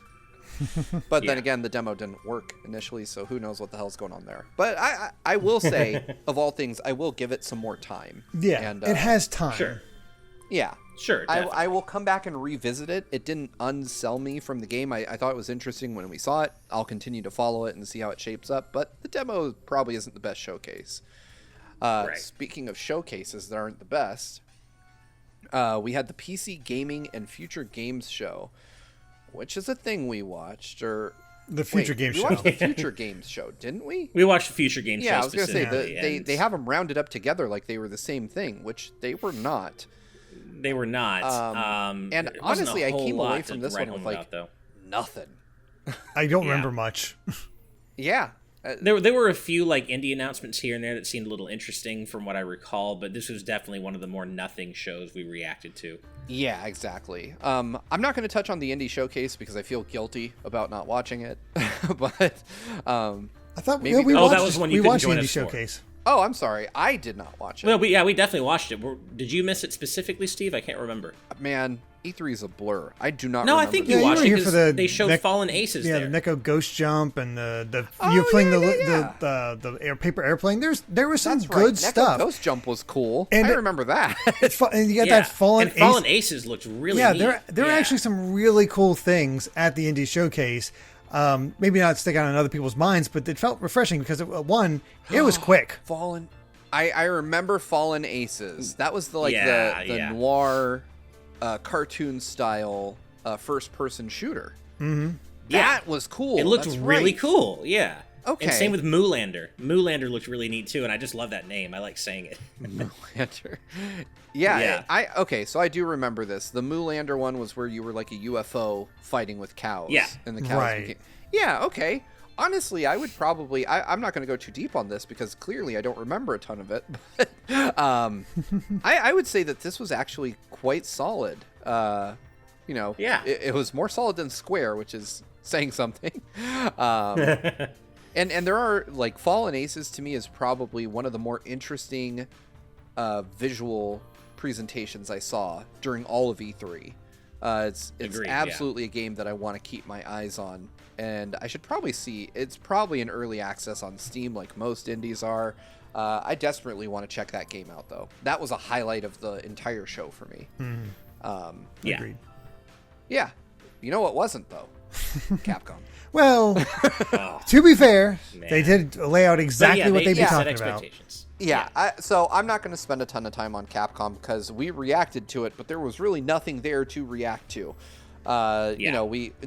And like Derek said, they told us exactly what to expect. And yeah, they delivered. We got updates on Resident Evil 8, Monster Hunter Stories 2, Monster Hunter Rise, The Great Ace Attorney 1 and 2, Resolve, and then there was some Street Fighter esports stuff, and none of it And was... not even Street Fighter V announcements, not even showing off or revealing who the last character is. Although, to be fair, I admit that isn't so much an E3 style reveal as it is we will reveal this last character when we want to in a Street Fighter presentation style reveal, and that's fine. Agreed.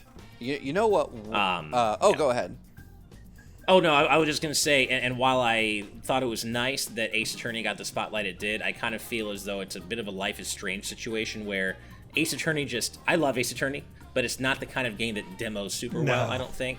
And I feel like they spent just a little bit too long on it, especially for people who are looking forward to it and don't want case spoilers, because they showed quite a bit from that one case and they that warned they were you, demoing but in that it was there. presentation.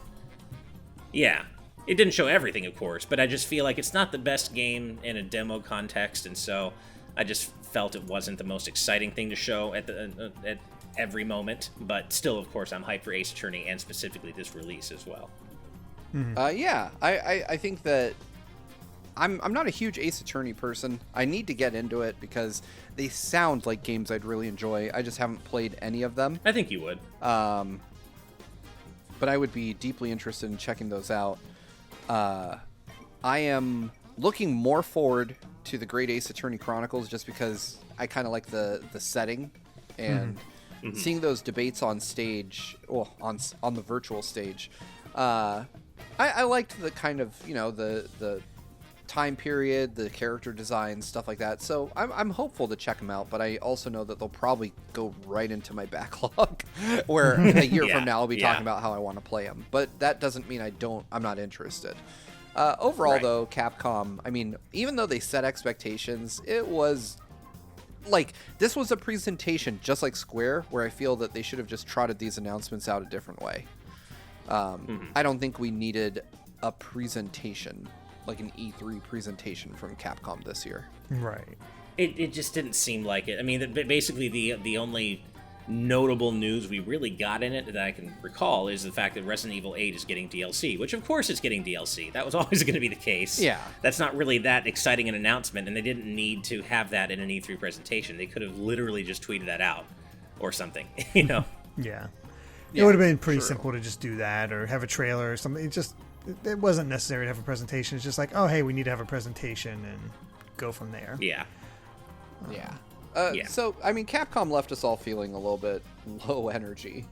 A little bit blue. Yeah, a little bit blue. I tried to manifest, man. I tried to manifest my Mega Man helmet. I wasn't expecting anything, but I was like, you know what? Let's just have fun with this. Maybe if I manifest it hard enough, they'll have a Mega Man surprise. They didn't. It was still fun wearing the helmet, though. Yeah. Yeah. It was, yeah. I thought that, we made the best of a bad situation.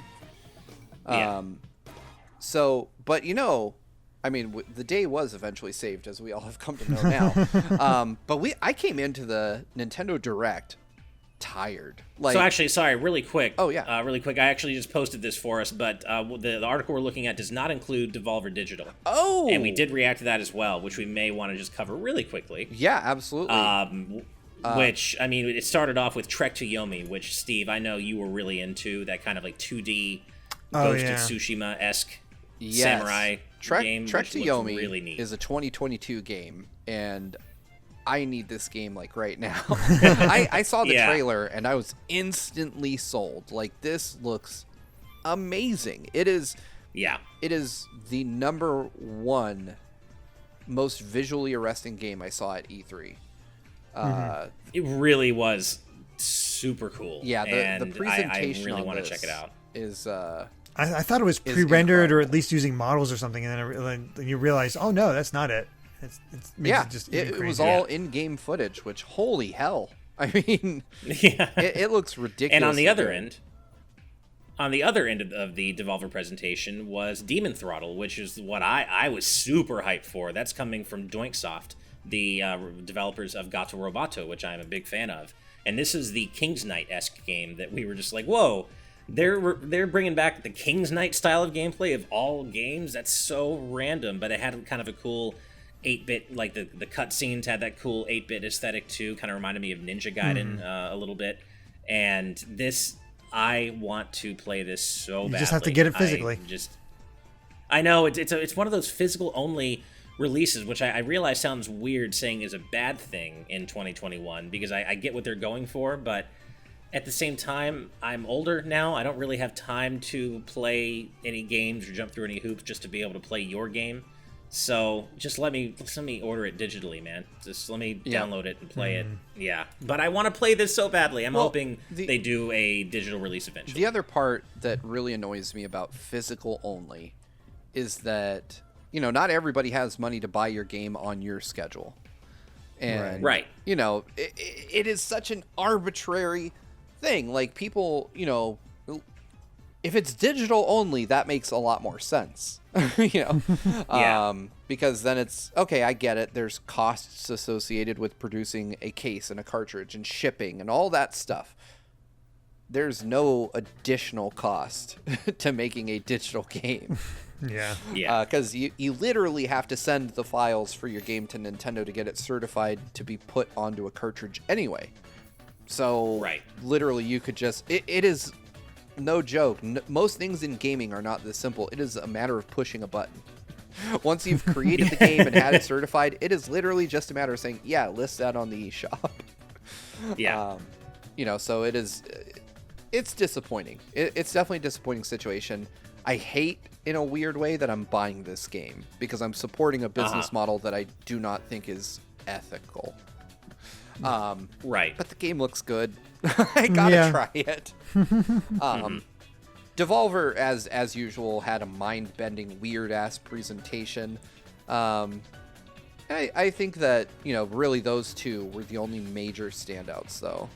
For me, anyway. I would say so. Yeah. Yeah, like, Inscription looked kind of cool, but it's a card game, and you kind of lose me at card game. But the aesthetics of it and those creepy eyes staring at you from across the table, I was super into the whole horror aesthetic of it, but I don't care about playing card games. Right. Yeah, same. Yeah. The rest of it, okay. It was a good presentation overall. It was entertaining, at least. It was the most entertaining one. Definitely. Which is thanks to all the weird shit Devolver does every year.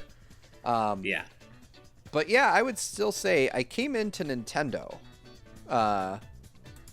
like low energy. I really wasn't expecting much. I trained myself throughout all the other presentations to not really expect much of anything from anyone. And holy shit was I wrong. Nintendo came out like it was an in-person E3 and PlayStation was there. they forgot that they were working from home, man. They put their suit on and came out. I was like trying to warn people, like, you know, you had the whole rhetoric saying, well, it's up to E3 to save Nintendo, and it's like, no, it's not. Well, I mean, how about up to Nintendo to save E3? Sorry, up to Nintendo to save E3, yeah. And it's like, no, it's not. It's up to Nintendo to come in and show what they were going to show. They didn't know that most of the rest of E3 would be so disappointing. It's not up to them to save anything. Let them, you know, just temper your expectations. Don't put something on them that isn't their responsibility. And they came out like it was their responsibility because they did save it. Yeah, Nintendo literally just had a hold my beer moment for E3. And I mean, they opened the Direct. You know, we all predicted it. I'm fairly proud of us on that one. That we got our new Smash character. In the form of Kazuya from Tekken, not Kazumi, IGN.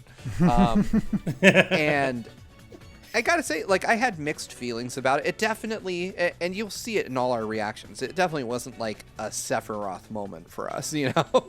Yeah. None of us were super hyped over Kazuya, but, you know, thinking about it logically and critically, it definitely makes sense. You know, yeah, it was one of those things where the more I reflected on it, like that night, I was actually getting pretty hype, and I was listening to Tekken music, and I'm like, you know what? It's really cool to see the marquee 3D fighting game series represented here in Smash. It's cool to have Street Fighter and Fatal Fury and Tekken here all together. It's, you know, it makes sense. And Bandai Namco was due for a second rep anyway, and I think we just kind of it all in our minds subconsciously written off a Tekken rep because we saw Heihachi's Mii Fighter costume came back, and we're like, okay, well, guess it's not going to be a Tekken rep, and we didn't, I guess, really think critically enough about the idea of it just being a different Tekken, you know, mainstay of the series. Yep. Yeah. I agree with that. You know, it didn't do a lot for me. It still doesn't, because I'm not a big Tekken person. I like the games, but I'm not a fan. Sure. But I would say, you know, the trailer was great. I liked, you know, when he threw Min Min off the cliff and had to, like, so kick her arm over. There were, you know, and I'm really happy for Tekken fans everywhere that they're going to have that, you know. And I do like the idea from just a fighting game fan perspective. Now I can have Ryu versus Terry versus Kazuya in a deathmatch. That is cool. Yeah. Yeah. Turn on stamina mode, and you can make it almost more like a, you know, actual turn fighter. on stamina mode. Have That's the final smash gauge fill with damage. It would be exactly like playing a Capcom fighter. So. There you go. Right. Yeah, I'm down for it. I will probably play some matches with exactly that rule set when Kazuya comes out. And I mean, hey, hats off to Sakurai for surprising people yet again. I mean, out of all the predictions that even our own predictions, I don't think I ever heard our Kazuya, own, but others' predictions, Kazuya never really came up in any of them that I've seen. So, you know, hats off to Sakurai for pulling the rug out from under us yet again and not giving us a character that was heavily predicted. Mm-hmm. Yeah. Nintendo, after that, you know, they let us take a breath, catch our breath, so to speak. We got a Life is Strange Remastered collection, including the new game, Life is Strange True Color. Those are coming to the Switch. Cool, but we already saw them earlier in E3, so I wasn't too hyped about that. I don't know about you guys. Switch probably isn't where I'd play these games. I could see this being I could see the Switch's format, you know, as a handheld system being a nice way to experience these games, but I don't find it necessarily to be essential. But I'm surprised it took as long as it did. It kind of always felt like Life is Strange would be, you know, would make sense to have on Switch, and it just never seemed to really come together, and now it's here. So I'm glad, if nothing else, I'm glad that these games will be playable by a larger audience, right? Nice. Who may not have even considered playing them off the Switch, because, you know, there are a lot of Nintendo fans out there, as we know, who love Nintendo hardware and only Nintendo hardware for one reason or another. That's not us, but there are people who just, if it's not on Switch, they won't play it. And Life is Strange is great, so I'm glad that at least for those people who don't want to play things on other systems, they have the chance now to experience a great game. Yeah, nice. That's cool. Yeah, and that is definitely a positive. Well, one that kind of didn't do anything for me personally was Worms. Like, Mm-hmm. I didn't. I like Worms, but it looks a little Not my different from thing. typical Worms gameplay. And I haven't played Worms in a while, so it's just like, that's cool. Yeah. Yeah. Yeah, exactly. Although Nintendo really took very few offbeat announcements here, because following that was Super Monkey Ball Banana Mania, which Hell yes. There's- I only have one problem with that game. Its release Oh, yeah? date. What's that? Oh yeah, October 5th. Oh, yeah. Yeah, because I'm sorry, Super Monkey Ball. I'm excited for you, but there's something else I kind of want to play 3 days later. And Oh yeah, we're gonna get there. We're gonna get there. Yeah, we're getting there. Yeah. Go ahead, Ash. Oh, and I'm so hyped for this. You same. can tell from my reaction during the direct. I love Monkey Ball. I always have. It was my favorite GameCube launch game. The original Super Monkey Ball, and was it Banana Blitz was fine, but Banana Blitz HD. It's a fine game, but it's certainly the best in the series of the first two games, and that's what we're getting, or that's part of what we're getting in this remaster collection. And not only that, they've since shown off some of the additional stuff in the game in other trailers since this announcement. There's like a mode where you have to avoid poison bananas now, and you can customize your Monkey Ball and your monkey. And as part of a DLC pack, you can play as a Sega freaking Saturn, man. And a Dreamcast. Dreamcast.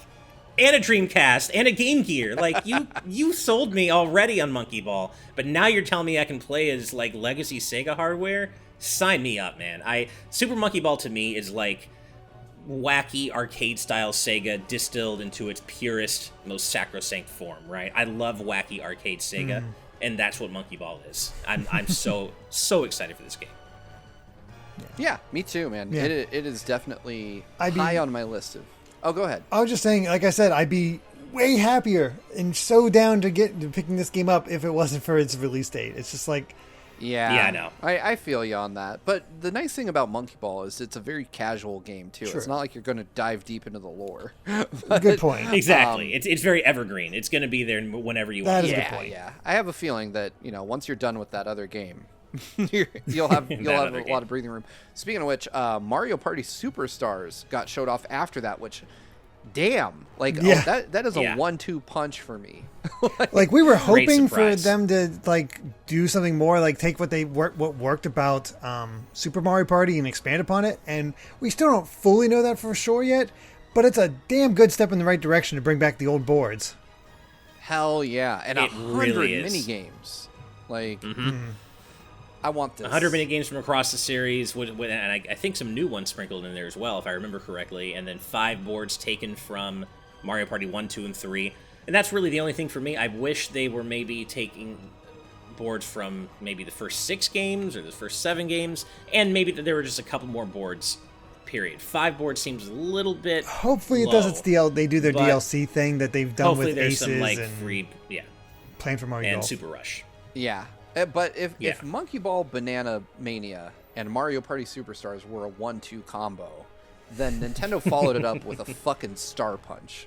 Yeah. Yep. We Nice. got Metroid Dread, which is also, and I still can't can't believe it. I cannot get over this. It's also Metroid 5. Like, Yeah. those are Yeah. two things I have always wanted turned into the same damn thing, and I don't even care. Like, I don't feel like, oh, Nintendo cheaped out here. I am thrilled about this. Everything I've seen about this game just looks phenomenal. There's so many nice tiny details. The look of it is fantastic. The gameplay seems awesome. Frickin' Mercury Steam seems to get Samus, and they know how to show her off in hero poses and just make her seem badass without a word.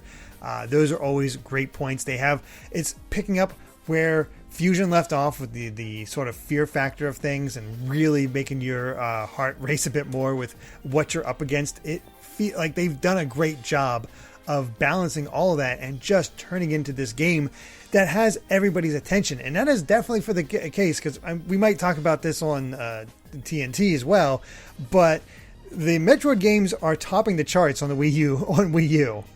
People are going back and playing Which I Zero love. Mission and Fusion Guilty, by and the probably way. Super Metroid. And yeah, good. We finally have a game that get people Yeah. into those classic Metroid games. Thank God. And Metroid Dread has been topping all of the Amazon pre-order lists and stuff ever since E3. Like this seems to be something that's really drawing people in, and maybe not just hardcore Metroid fans. This may be drawing in people who otherwise may not have gotten into Metroid. I'm hoping so. I'm really hoping that Metroid Dread sales really reflect the pre-order hype we're hearing about right now. Mm-hmm. And like you guys, obviously, this was the big announcement, right, of Nintendo's E3, and it could not have been more hype. And not just because it's a new 2D Metroid game. It's also about, because of the story and the legacy behind what Metroid Dread was and has been, and the fact that it was thought canceled over 15 years ago. Oh, yeah. And the fact that the Dread name and concept survived all this time to finally be announced in 2021, it's always going to be one of the coolest video game stories for me ever. Mm. It really is just one of the neatest things. Yeah, absolutely. This was one of those rare cases. I mean, the cases like this are already extremely rare in gaming, no matter what publisher you're talking about. I would say doubly or even triply so with Nintendo, though. I literally cannot think of another instance where something like this has happened with Nintendo. Where a game was publicly revealed, publicly canceled, and then brought back and released. Mm-hmm. And for it to be a franchise that honestly deserves better than it's got over the years, just fills me with joy. Like, I am so happy that this game specifically is being made. I was one of the folks that was following the whole Metroid Dread thing back in the day in real time as it was going on, wondering when the hell we were going to hear more or see this game. I think we all were. Yeah, and so it's just thrilling to know that it exists. We are seeing it, and we are getting it, and that we only have to wait like 4 months to get it. Right, that's the best part. It's like, thank God we don't have to wait very long. Yeah, exactly. I mean, I think after Metroid Prime 4, Nintendo wisely, knew that they needed to reveal this when it was ready. Not give us a logo, not give us a teaser, just here it is, here's what you're getting, here's when you're getting it. And holy hell, like, even thinking back to it now, I get hyped just thinking about the moment that we all saw this together.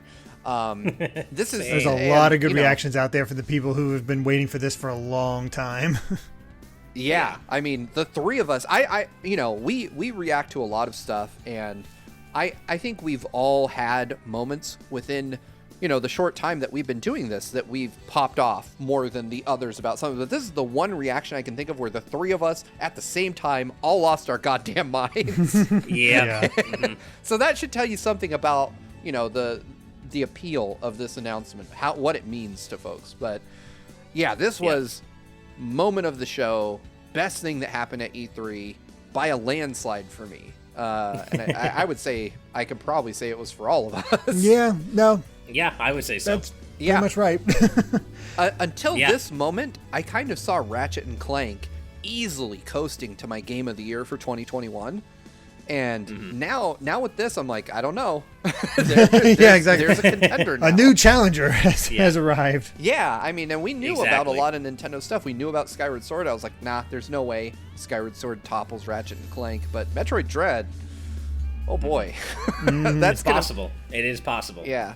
There's going to be some heated discussion around those games. And probably not just by us. Like, I guarantee you. Oh, definitely these two will be close to top of the list for many outlets. Yeah, I think so. At the end of this year.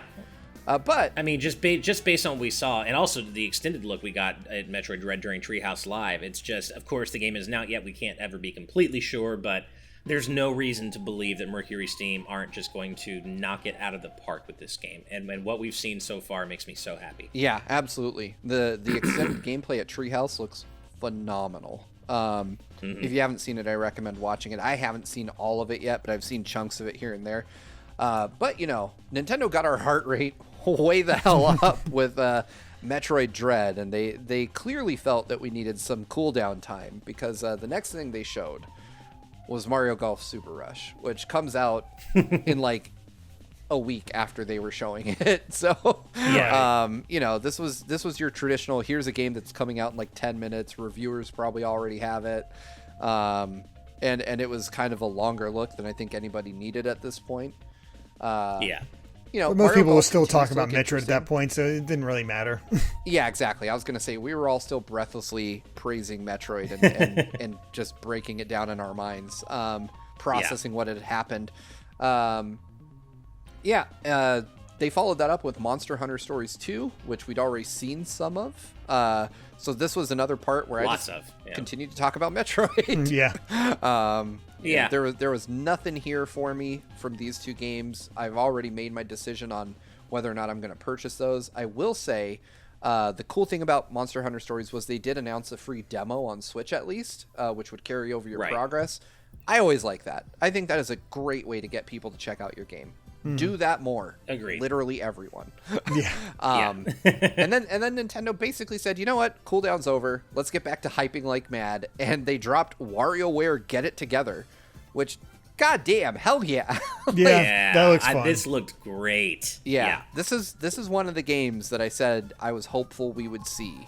I mean, it's the perfect time for WarioWare. I love the idea that you play the mini games as different characters now, and that has an impact on them. I do still hope we get like our traditional, gimmick-based gameplay elements in some of these, like using motion in the Joy-Con. I hope we do something with the infrared camera, just weird stuff like that. But it's WarioWare. I'm just happy to know we're getting a new WarioWare. Yeah, exactly. Same. And I like that they're not just leaning on what worked before, but and they could have done that, and I still would have been excited. But I like that they're trying to switch it up in their own way with Get It Together.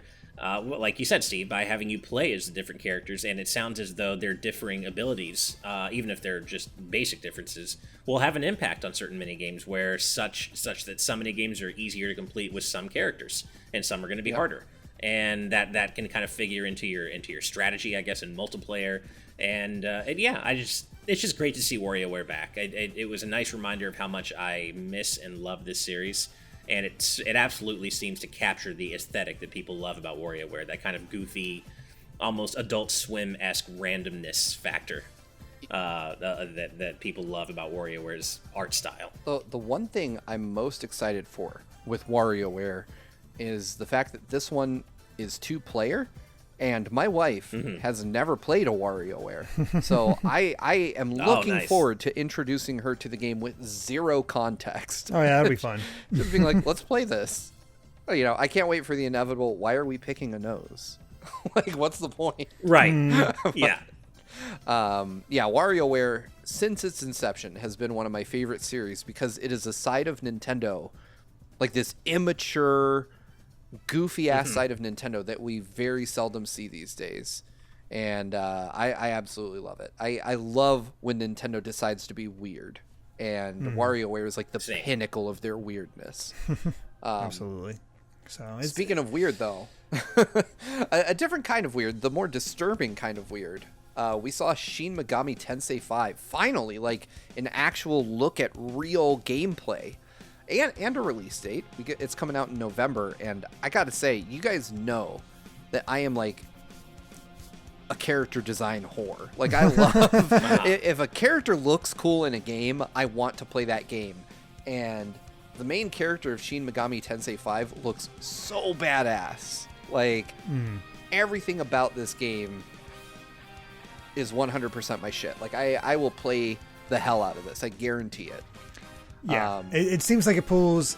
I mean, having not really played Shin Megami Tensei before this, the UI reminded me a lot of Tokyo Mirage Sessions, just in its style.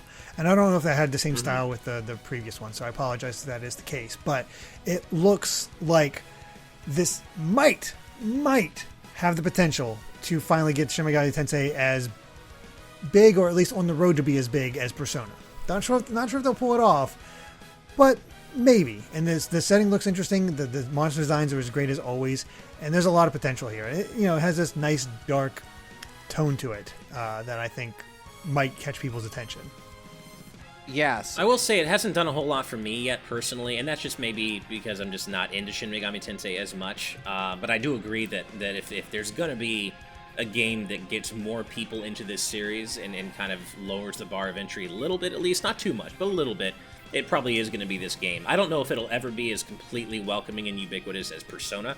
I just don't know if the context for Shin Megami Tensei, what it actually is conducive to that, but I do think that it's going to pull in some new people. And I'm just glad that the Shin Megami Tensei fans who have been so long-suffering and so thirsty, because this was one of the original Switch announcement games, that they're finally getting it. They're finally eating and getting to see the fruits of all the efforts of development over the last several years. And we're finally seeing it. It's coming out later this year, and speaking to what I know, at least some of what Shin Megami Tensei fans look for, it seems to be checking those boxes from what we've seen of it. Mm-hmm. Yeah. So I played Shin Megami Tensei 4 on the 3DS. Or the DS? 3DS. 3DS. And at the recommendation of a friend who was like, hey, do you like hard games? I was like, sure, I'll play a hard game. Shin Megami Tensei 4 is hard as nails. Yep. It is an incredibly difficult game. But, one, I wanted to echo what you said, Derek. The UI has had a major overhaul for 5, and it does feel much more Persona-like than 4 does. The other thing I'm glad that they kept, and again, I'm not like, don't come at me if I'm totally wrong about all this, but, in Shin Megami Tensei 4, talking to demons and wooing them over to your side was definitely a huge part of the gameplay. And I'm glad to see that there's still a similar focus in 5, that they didn't Persona-ify the game too much. It definitely has... You can tell that Persona and Tokyo Mirage Sessions have had a big impact on Shin Megami Tensei 5, though. Mm-hmm. That they're clearly taking some of what works from those games, especially from a presentation and visual standpoint, and applying it to this new game. And I think that it's all the better for it. Like, the combat looks so much better in this game than it does in 4, and that's not just owing to the power of the Switch over the 3DS. It's a lot of design and stylistic choices that make it more appealing to watch. So I'm there for it. This will be a day one pickup for me, and it'll probably kick my ass really hard. I wish I could pick it up day one, but Pokemon. I'll admit I'm passing up Pokemon for this. I mean, that's fair. Oh, yeah. But I mean, I'm the Pokemon guy. Got to cover it. So yeah, no, I totally get it. I would definitely if it was a game that I traditionally would jump at the chance to cover. But I honestly want to cover this. This is a game nice. I want to play and want to review. So nice. And like I said, the main character, like the energy sword that he makes out of his hand, just into my veins. That anime vibe is too strong for me. I will be playing the hell out of that come this November. Speaking of upcoming releases, Nintendo wasn't done with us yet, because they had kind of like a short reel. We got Danganronpa Decadence, but for the boy, Switch. Is that a good value? Get 4 games really in one package, and I think you can buy them individually as well. So Danganronpa's felt like a great fit for the Switch for a long time. So it's nice that it's finally happening. Mm-hmm. Yeah, it's really weird. Definitely because back when I first started in games journalism, I was reviewing Danganronpa games on the Vita. And I was like, when the Switch came out, I was like, oh man, these would fit right at home. Like, this would make a lot of sense. And then just nothing for a long time. Yeah. So I'm excited to see them. It does look like, on the eShop, they're listed individually, but they'll be... physically, it'll just be the whole collection, which... I mean, if you're a Danganronpa fan, unfortunately, I'm not. They just didn't do a lot for me. Then I imagine that this would be just a hell of a value. You're getting 4 games in that collection, right? Including one 3 which games is and what's a really new, weird virtual right? board game. I mean, it's basically an expanded version of a mini game in the Ultimate third Summer game. Camp virtual board game. Yeah, I mean. It just seems like it was just like you said, Steve, like it just a matter of time. This always seemed to make sense to have this series on Switch, and so when this happened, it was like a mix of finally and also hell yeah. Like it was a long time coming, I think. Yeah, exactly. So I'm hopeful that these ports will be good. I imagine they'll be fine, but kind of something that didn't do a lot for me, but I could definitely see Derek was getting pretty excited about these. I might go back and play them, but probably wait for a sale on. I've only played the first one, so it's just going based off that. But I've heard good things, and what I've played so far, I'm intrigued by the plot and want to see what else it has. Mm-hmm. Nice. Well, I guess we'll find out later this year, hopefully. Next up, Fatal Frame, Maiden of Blackwater. This had Ash hyped as fuck. Yeah, well, just because I played this game back on Wii U. I reviewed it back on Wii U, and I really liked it. And I just kind of figured Nintendo had forgotten about this series and just kind of didn't care. And there may be some truth to that, because we would later find out that Maiden of Blackwater is no longer a Nintendo exclusive now, or at least it didn't start off as Nintendo exclusive, but then it became that. Now it's no longer anymore. Maiden of Blackwater is coming to every modern platform, and I'm just glad that more people are getting to just getting eyes in front of this series. Fatal Frame is great if you like survival horror. Maiden of Blackwater is a great game, so I'm just happy that it's getting shown off to more people who have who can play it on modern platforms now. Yeah. Honestly, same. I want to check it out. I'm Same. checking out a different Fatal Frame for an October review that I'll be doing, but I think it's cool to see these games that were kind of trapped on the Wii U gain new life on other platforms. It doesn't have to be the Switch. I kind of prefer it that way, just because I feel like Nintendo should get another crack at some of these games. But I'm just happy to see that these games aren't going to be trapped on a piece of hardware that the internet and society at large is trying to forget. Bring it on. Give me more Wii U ports. I'm all for it. But hopefully I'll check this out at some point. It's not something that's fully on my radar, because, man, this back half of the year is way more packed than I thought it would be. Yeah. Right. Yeah. And speaking of which, the next trailer shown was one that I just wasn't even on my radar as a possibility. I mean, definitely not Metroid Dread levels of not even being in my mind, but pretty close. Advance Wars Reboot Camp, which is a remaster of the first two Advance War games from the GBA, is coming to the Switch, and it's done by our friends at WayForward. I mean, this is all around really fucking cool. Mm-hmm. The Advance Wars games are ones that I dabbled with on the GBA, but I didn't own them. I borrowed one from a friend, and I always thought they were cool. I really liked the aesthetic, but I never got to really play them a ton. And I'm just so happy that they're coming to Switch with full-on visual remakes that look fantastic. This is going to be a must-buy for me. What about you guys? Oh, absolutely. I own the first Advance Wars, and I played a little bit of it, and what I played I did enjoy, just never finished it. So this is the perfect excuse to finally go back to it. Something I've been meaning to do for a while, and fully experience this with more advanced visual style and all these redrawn characters. And I think there's a lot of potential here. I don't know if it'll take off in the same way that Metroid has. It doesn't seem to have, but I think it might might serve as a nice holdover for Fire Emblem fans while they're waiting for the next one. I don't know. Yeah.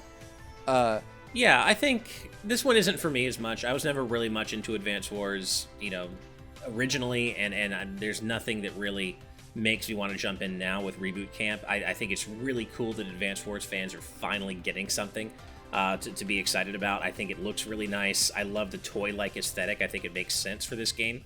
It's just not for me personally as much, but it's looking great, and I love that you can tell absolutely the Way Forward is helping out with this, because like I mentioned those before I even knew it was Way Forward, that those character profiles reminded me of kind of that like flash animation style that you see in Shantae 4 and 5. And I'm like, oh, that kind of does remind me of that. And then we found out they're doing it, and it totally makes sense. I think it looks cool. Just maybe not for me as much. Makes sense. Yeah, and that's fair. I mean, it's not going to be bound to be for everybody. I'm just excited by these. I gotta say, I wish that we would have gotten a special edition that included toys, like of the little of the units, just because I feel like we got so many special editions out of Nintendo's E3.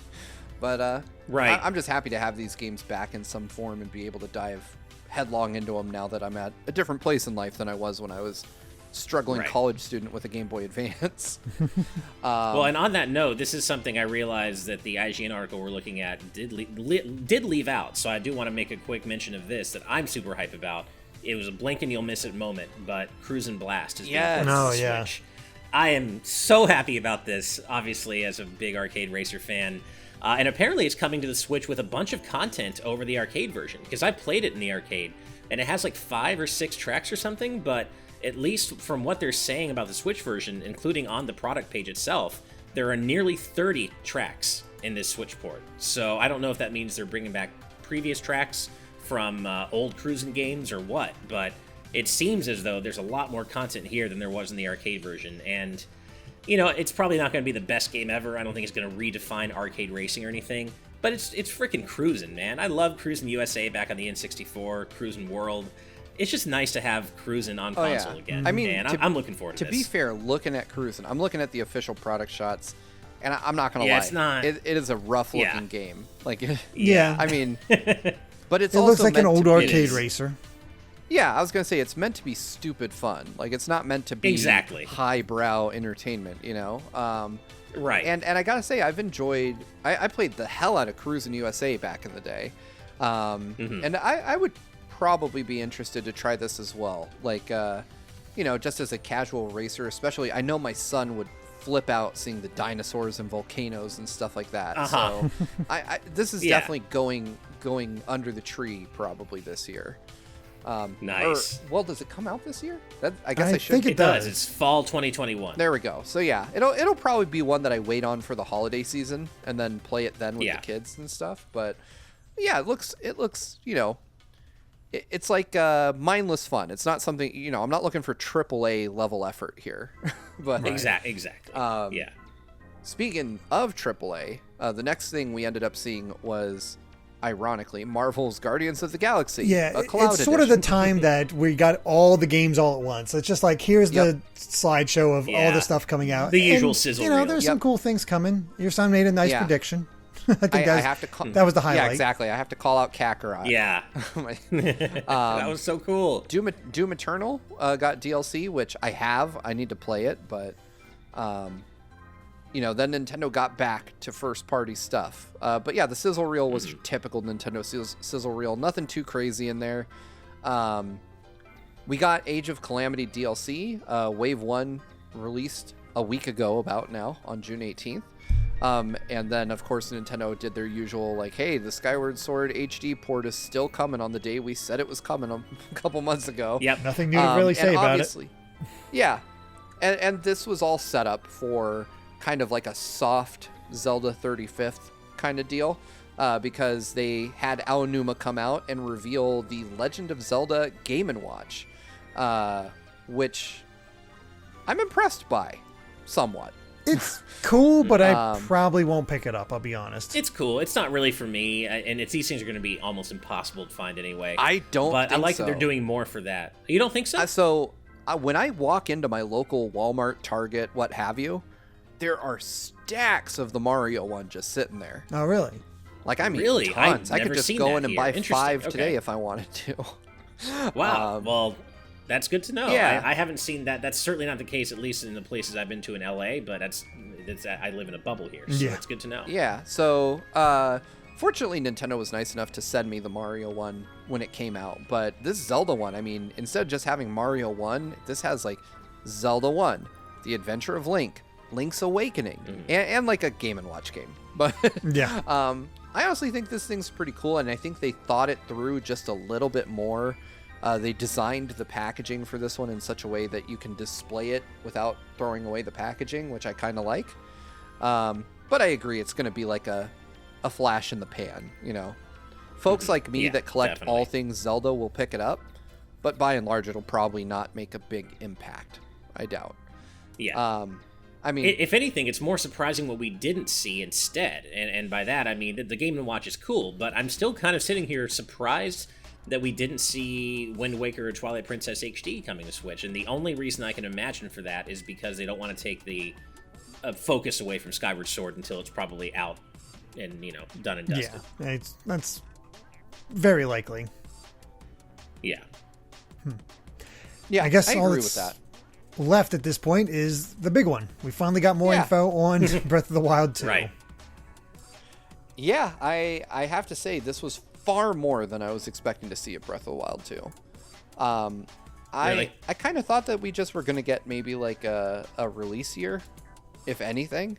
I kind of, the logical side of my brain was saying, they're not going to show anything, especially after we got Metroid Dread. I'm like, that is the big thing. And they don't need Breath of the Wild 2 now to make this a hype-ass direct. But Nintendo's, again, they were like, hold my beer. I'll show you some hype. And holy hell did they deliver. Like, Breath of the Wild 2. Oh, it looks incredible. It looks great. Yeah. Yep. I mean, and the trailer just expanded the mystery surrounding this game. It didn't solve anything. And I kind of like that, because I was telling Derek before we started recording, they got my money already. Like, I'm buying this game. Oh, it's Breath of the Wild. Yeah, of course. They don't need to explain anything to me. They could, they could have just said Breath of the Wild 2 2022, and I'd be like, all right, cool. Yeah, I'm getting it. I'm buying it. You win. But the things we saw, like and again, another game that Derek has a fantastic deep dive on already on the channel.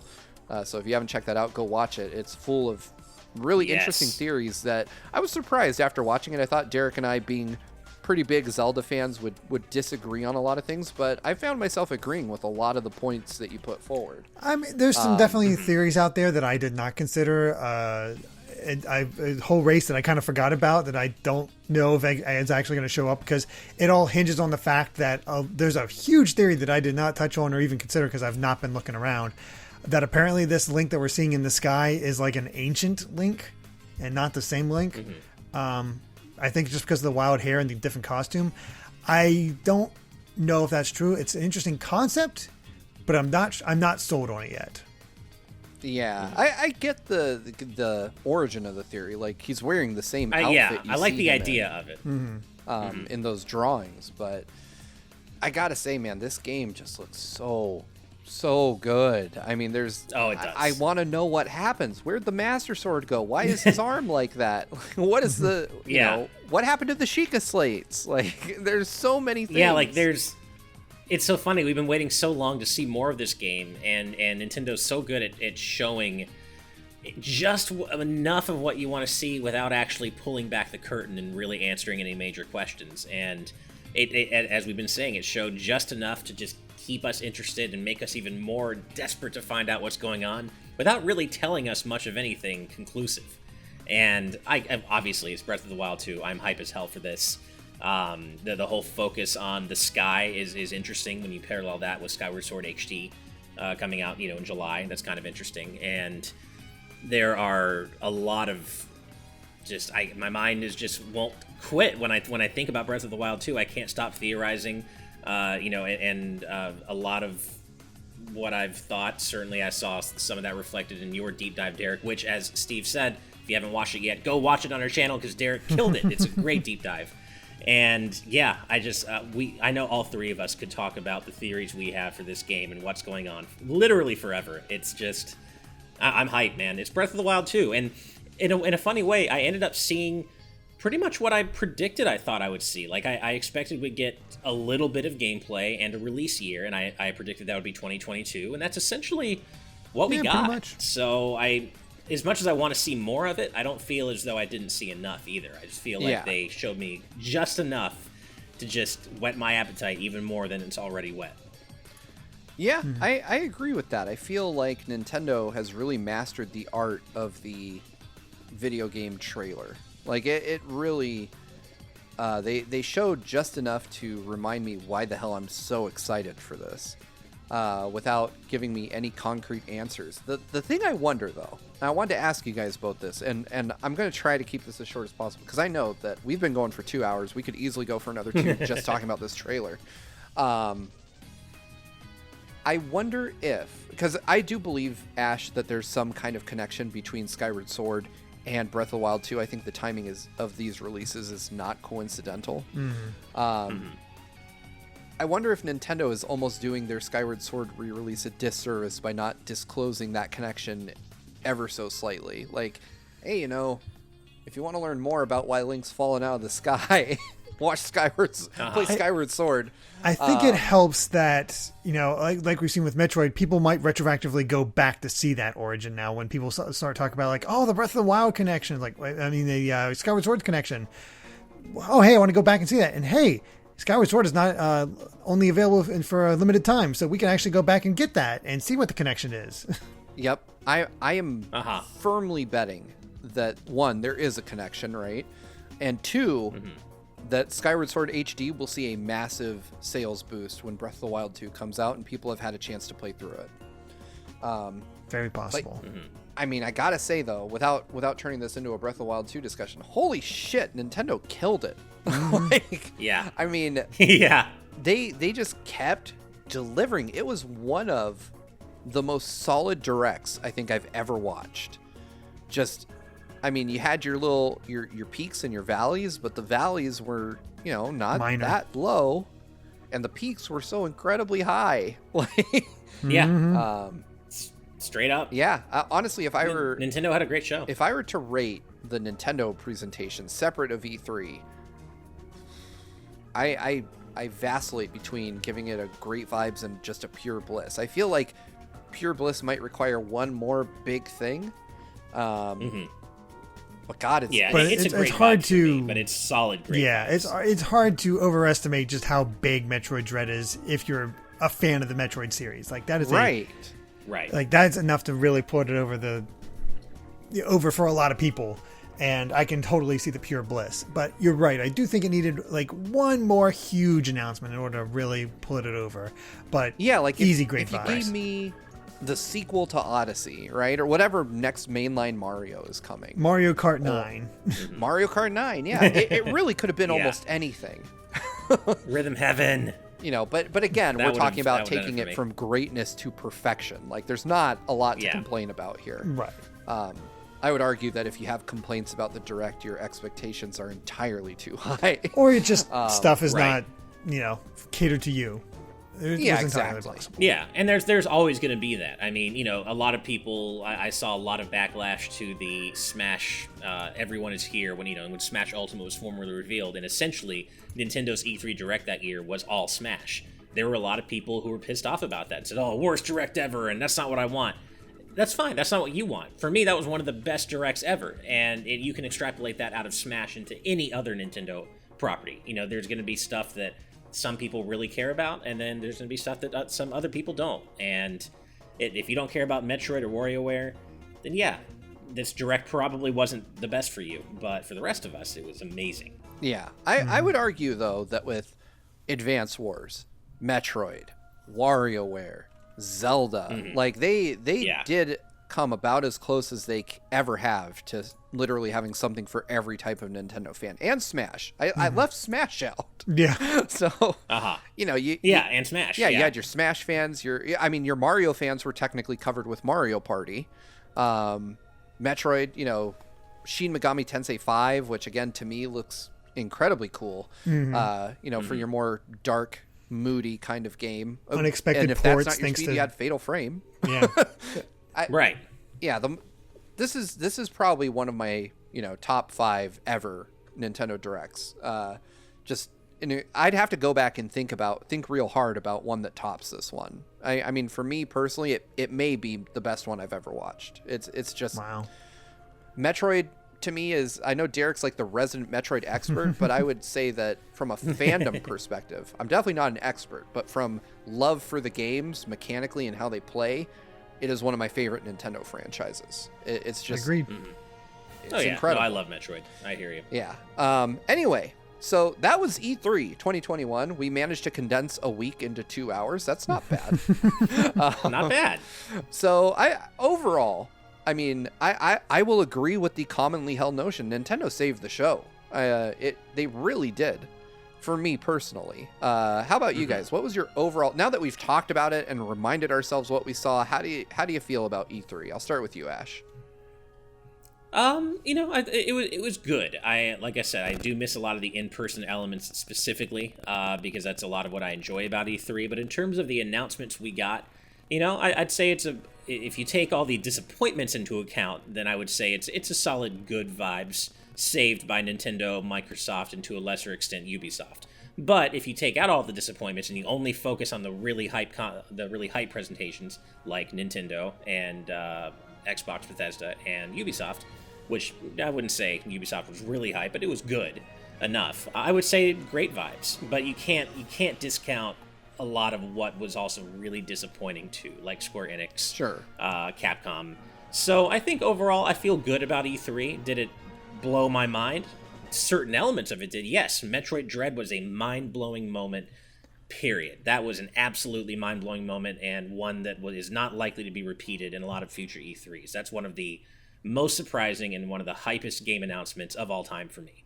But if you take that and set it into the context of everything else, I think it was a good year for E3, but also, ironically, an E3 where E3 itself, the ESA themselves, were the most pervasive part of it. They didn't really need to be part of it. It was really weird. But overall, good week. A lot of downtime, a lot of disappointment, a lot of anti-hype, but then punctuated with those really incredible, powerful moments that you saw. Metroid Dread and Breath of the Wild 2, and for me, Forza Horizon 5 and Monkey Ball, and and just lots of good stuff. Mario plus Rabbids looking great as well. So yeah, overall, I'm feeling pretty good about it. Nice. How about you, Derek? I mean, I can mostly echo that. It was a good show, not a great show, but punctuated by some extremely high highs at the places that, had those. But there's a lot of stuff that in there just felt like fluff or inconsequential or undercooked and just not quite ready to be shown yet. It's just like, oh crap, they're asked for something. Here's what we got so far. They just weren't ready. And that's not their fault. It's just they weren't ready. There's a lot of different things to take care of, but when they were ready, when there was stuff to be shown, a lot of it was really exciting, and I think that's nice to see, and it points towards a good future once everything's recovered. I think we're going to be in good shape. We're going to see some good stuff, and there's plenty for me to look forward to this year. So I walk away from this happy. That's a great way to look at it. Yeah, I feel like overall, there were some great moments there. I agree that, it was just a good show, not a great show. Nothing mind-blowing. Not going to be one that, I remember in recaps of E3's past. Other than those big announcements like Metroid. Those will be things that come up in favorite E3 moments years from now, which is saying something about the quality of some of those presentations. I also unfortunately think that, when you find those all too familiar E3 fail reels with Jamie Kennedy and stuff like that, that parts of E3 2021 will go in those. But, that being said, I'm as excited for E3 2022 as I was for 2019. I feel like E3 is still a valuable presence in the industry, something that, to put it frankly, the idea of getting together with all my friends, especially with the two of you, is something that I'll take that at any opportunity. So yeah, I'm looking forward to next year, looking forward to a much more return to form for the show, and I hope that whatever contrition the ESA has to make to Sony to bring them back to E3 occurs, because I feel like PlayStation is an E3 staple, and the ESA has to do whatever they need to do to make Sony want to be part of E3. Without them, it's not the full show it should be. Right. So, and they do have to convince them, because, the PlayStation had their state of play prior to E3, and from what I've read, their Horizon Forbidden West state of play garnered just as much, if not more, viewership than many of the E3 presentations. Not all of them. Yeah. But many. And, PlayStation basically has proven they don't need E3, and neither does Nintendo, and neither does Xbox. It's kind of the dirty open secret. None of these giant publishers need E3.